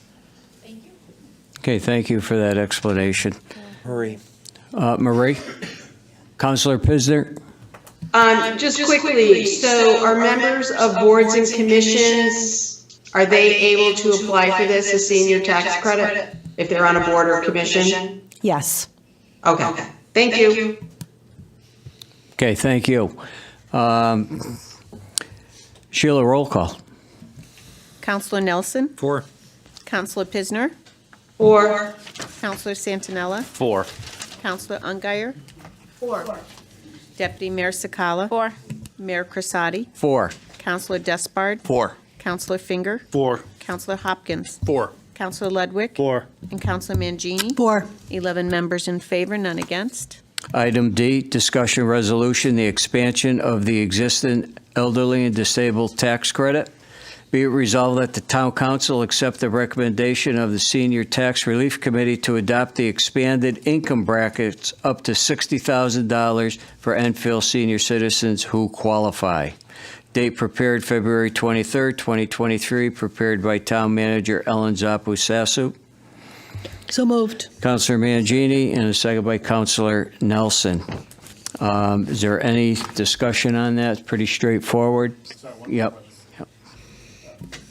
To the mayor, town manager, when we get to the budget, where will this be? Because I know it's sometimes not easy to find a senior tax credit with a circuit breaker. So we just want to make sure we highlight this, because again, we do cover, I want people to understand, we already are covering 600,000 to 700,000 that the state cut years ago when it comes to circuit breaker. So this is great to add up on that. Might not, if we could just make sure we point it out in the budget, so people know that program, I mean, just for, again, procedural sake, that it's in there. And I think most people don't realize that we actually cover it, the full cost. Thank you. Yeah, you're correct, but I actually don't think that we're going to put it in the budget. I think we're going to encumber it. We're going to look at the extra credits that we're going to provide and make sure that we have that amount available. But because we don't know how many people might take advantage of it, we have a ceiling on the volunteer one, but we don't on this. Right. Which is a good, I mean, I know it's a little risky, but it's a good thing. I mean, this Right. is, this and a circuit breaker, if you qualify, you should be filling it out, Exactly. right? So Right. thank you. Yep. Sheila, roll call. Counselor Nelson? 4. Counselor Pisner? 4. Counselor Santinella? 4. Counselor Ungary? 4. Deputy Mayor Sakala? 4. Mayor Crisati? 4. Counselor Despard? 4. Counselor Finger? 4. Counselor Hopkins? 4. Counselor Ludwig? 4. Counselor Mangini? 4. 11 members in favor, none against. Item E, discussion resolution, the resolution waiving bids for the purchase of a side-loading refuse truck. The Enfield Town Council resolution, the town has the opportunity to purchase a brand-new leftover 2020 library refuse truck body at the substantial savings, and the body is functionally identical to the 2023 body and can be mated to the 2023 Autocart chassis. The purchase of this combination will result in a savings to the town of $26,609 compared to the standard 2023 vehicle. And because of this vehicle's unique configuration, a bid waiver is required. Therefore, be it resolved that the town council does hereby find, based on the foregoing compelling public interest in accordance with Chapter 5, Section 8D, that this is therefore against the best interest of the town to require bids for the above described vehicle. Date prepared March 1st, 2023, prepared by Don Nunes, Public Works Director. So moved. Councilor Nelson, and second by Councilor Mangini. Any discussion on this? Councilor Hopkins. Just very briefly, this sounds like a vehicle that somebody else didn't buy. I think it's a deal for us, and I think that justifies waiving the bid. Okay, thank you. Councilor Ludwig. Yeah, I just want to, again, similar to what Chief Riggett did with the ambulance, great work by your team, Donald and his staff. This is exactly, if you're going to, in my opinion, waive a bid, this is what it's for, where you actually get creative and you save some money and you find solutions when I know the new vehicle, no matter what it is very difficult to buy a vehicle. So well done by the DPW staff on this. Sheila, roll call. Counselor Nelson? 4. Counselor Pisner? 4. Counselor Santinella? 4. Counselor Ungary? 4. Deputy Mayor Sakala? 4. Mayor Crisati? 4. Counselor Despard? 4. Counselor Finger? 4. Counselor Hopkins? 4. Counselor Ludwig? 4. Counselor Mangini? 4. 11 members in favor, none against. Item F, discussion resolution, the request for a transfer of funds for the Finance Department renovations, $83,000. Be it resolved that in accordance with Chapter 6, Section 8F of the Town Charter, the following transfer hereby is made from General Fund Non-Departmental Charges Contingency, $83,000, to the General Fund Non-Departmental Charges Transfer to Capital, $83,000, from the Capital Non-Recurring Fund 2023 revenues, transfer from General Fund, $83,000, to the Capital Non-Recurring Fund Municipal Facilities, Furniture and Fixtures, $83,000. Date prepared March 1st, 2023, prepared by John A. Wilcox, Director of Finance. Councilor Mangini, Second. and a second by Deputy Mayor Sakala. Is there any discussion on this? I think okay. Sheila, roll call. Counselor Nelson? 4. Counselor Pisner? 4. Counselor Santinella? 4. Counselor Ungary? 4. Deputy Mayor Sakala? 4. Mayor Crisati? 4. Counselor Despard? 4. Counselor Finger? 4. Counselor Hopkins? 4. Counselor Ludwig? 4. And Counselor Mangini? 4. 11 members in favor, none against. Item G, discussion resolution, the resolution authorizing the town manager to sign the settlement participation forms as to the national opioid settlements. This is the recommendation, the resolution be approved per the recommendation of Scott and Scott. Be it resolved that the Enfield Town Council hereby authorizes the town manager to sign on behalf of the town of Enfield the following settlement participation forms with Allergan Settlement, Tiva Settlement, CVS Settlement, Walgreens Settlement, Walmart Settlement. Date prepared by the Town Attorney's Office. Date prepared February 2nd, 2023. So moved. Councilor Nelson, and a second by Councilor Mangini. Any discussion on that? Councilor Ludwig. Just a recommendation through the mayor and the manager, when we did this years ago,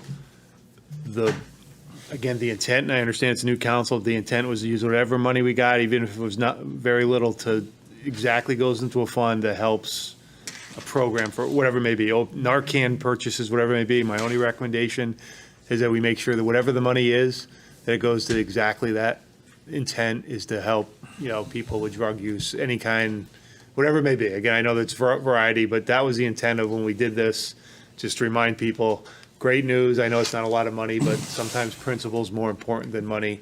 And if we could just make sure it goes to a fund that, again, helps fight drug abuse. So thank you. We're unaware of what the amounts are for these particular settlements because they're still in process, but we have received some small amounts to date that we are having held in a special fund.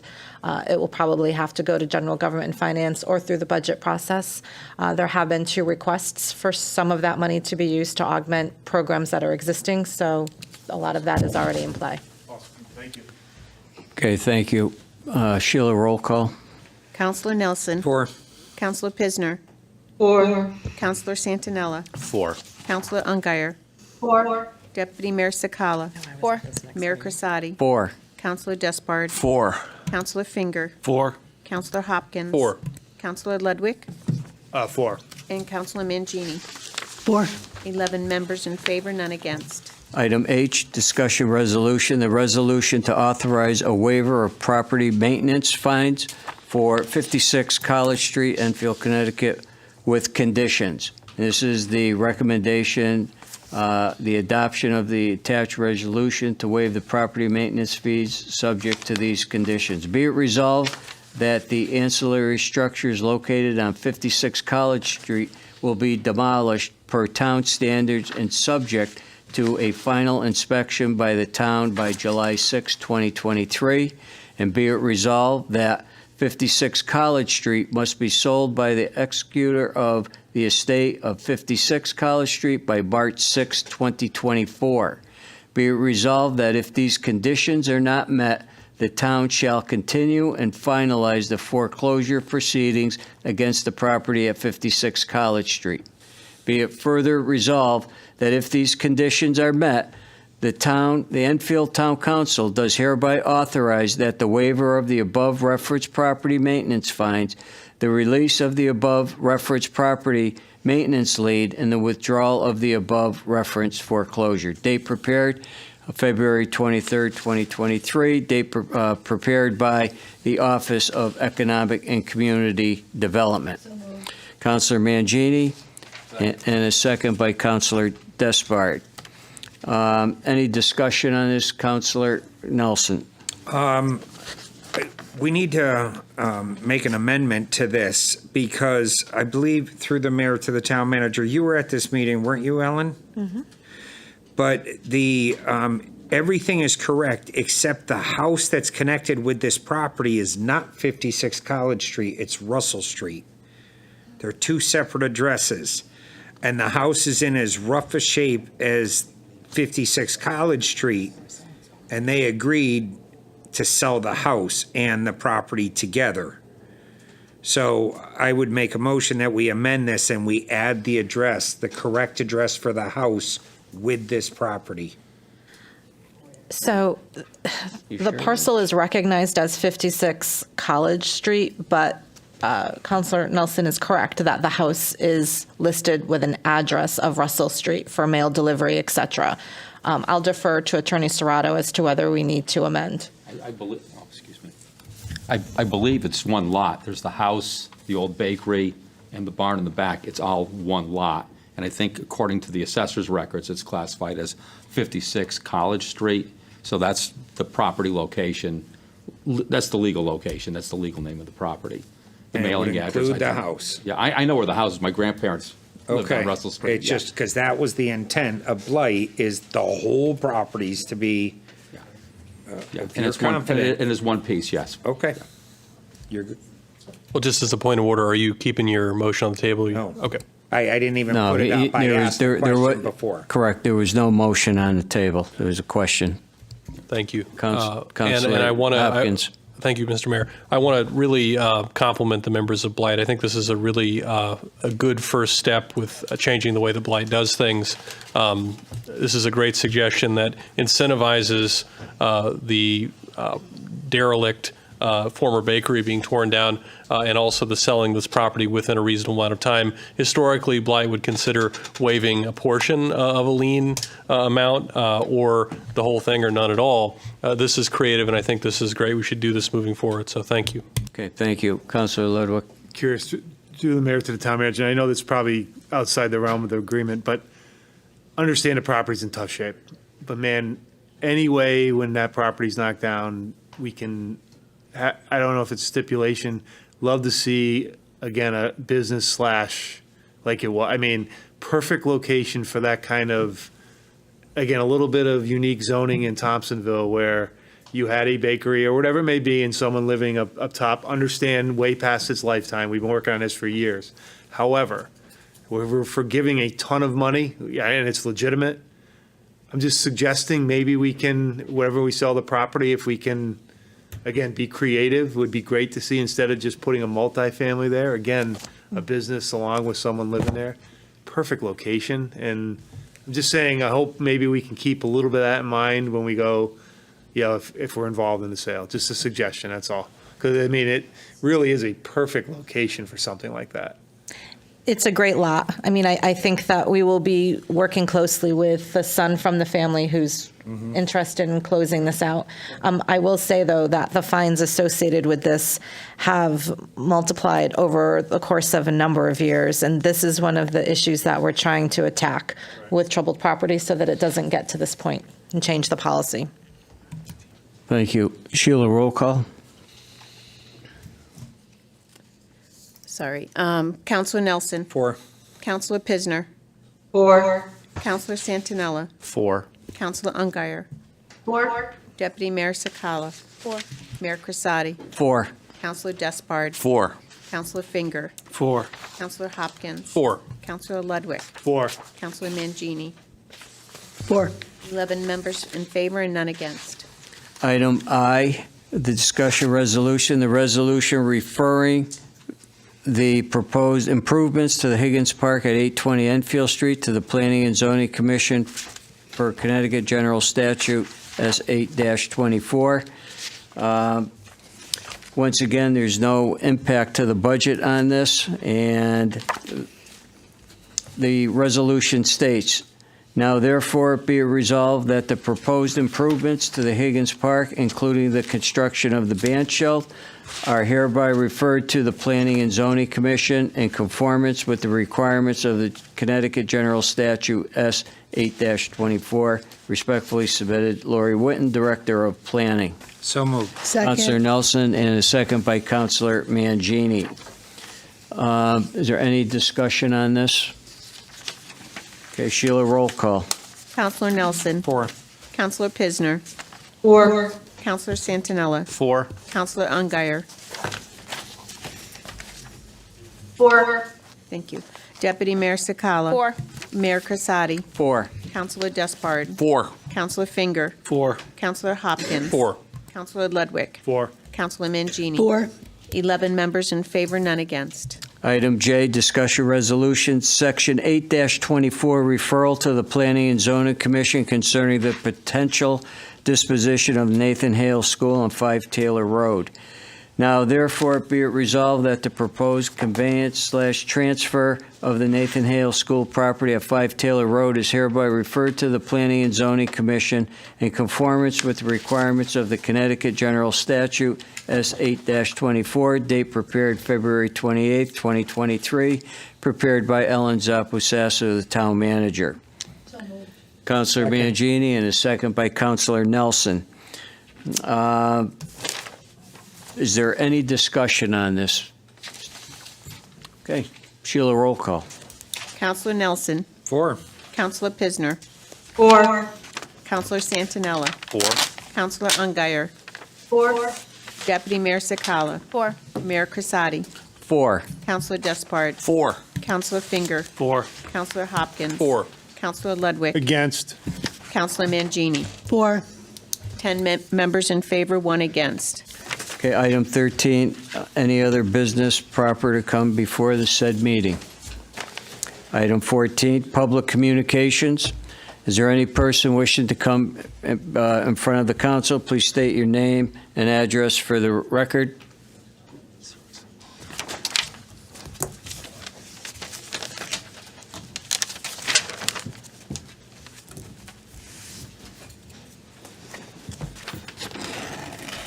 Walter J. Cruzel, 21 Charlie Road, 56 Cottage Street.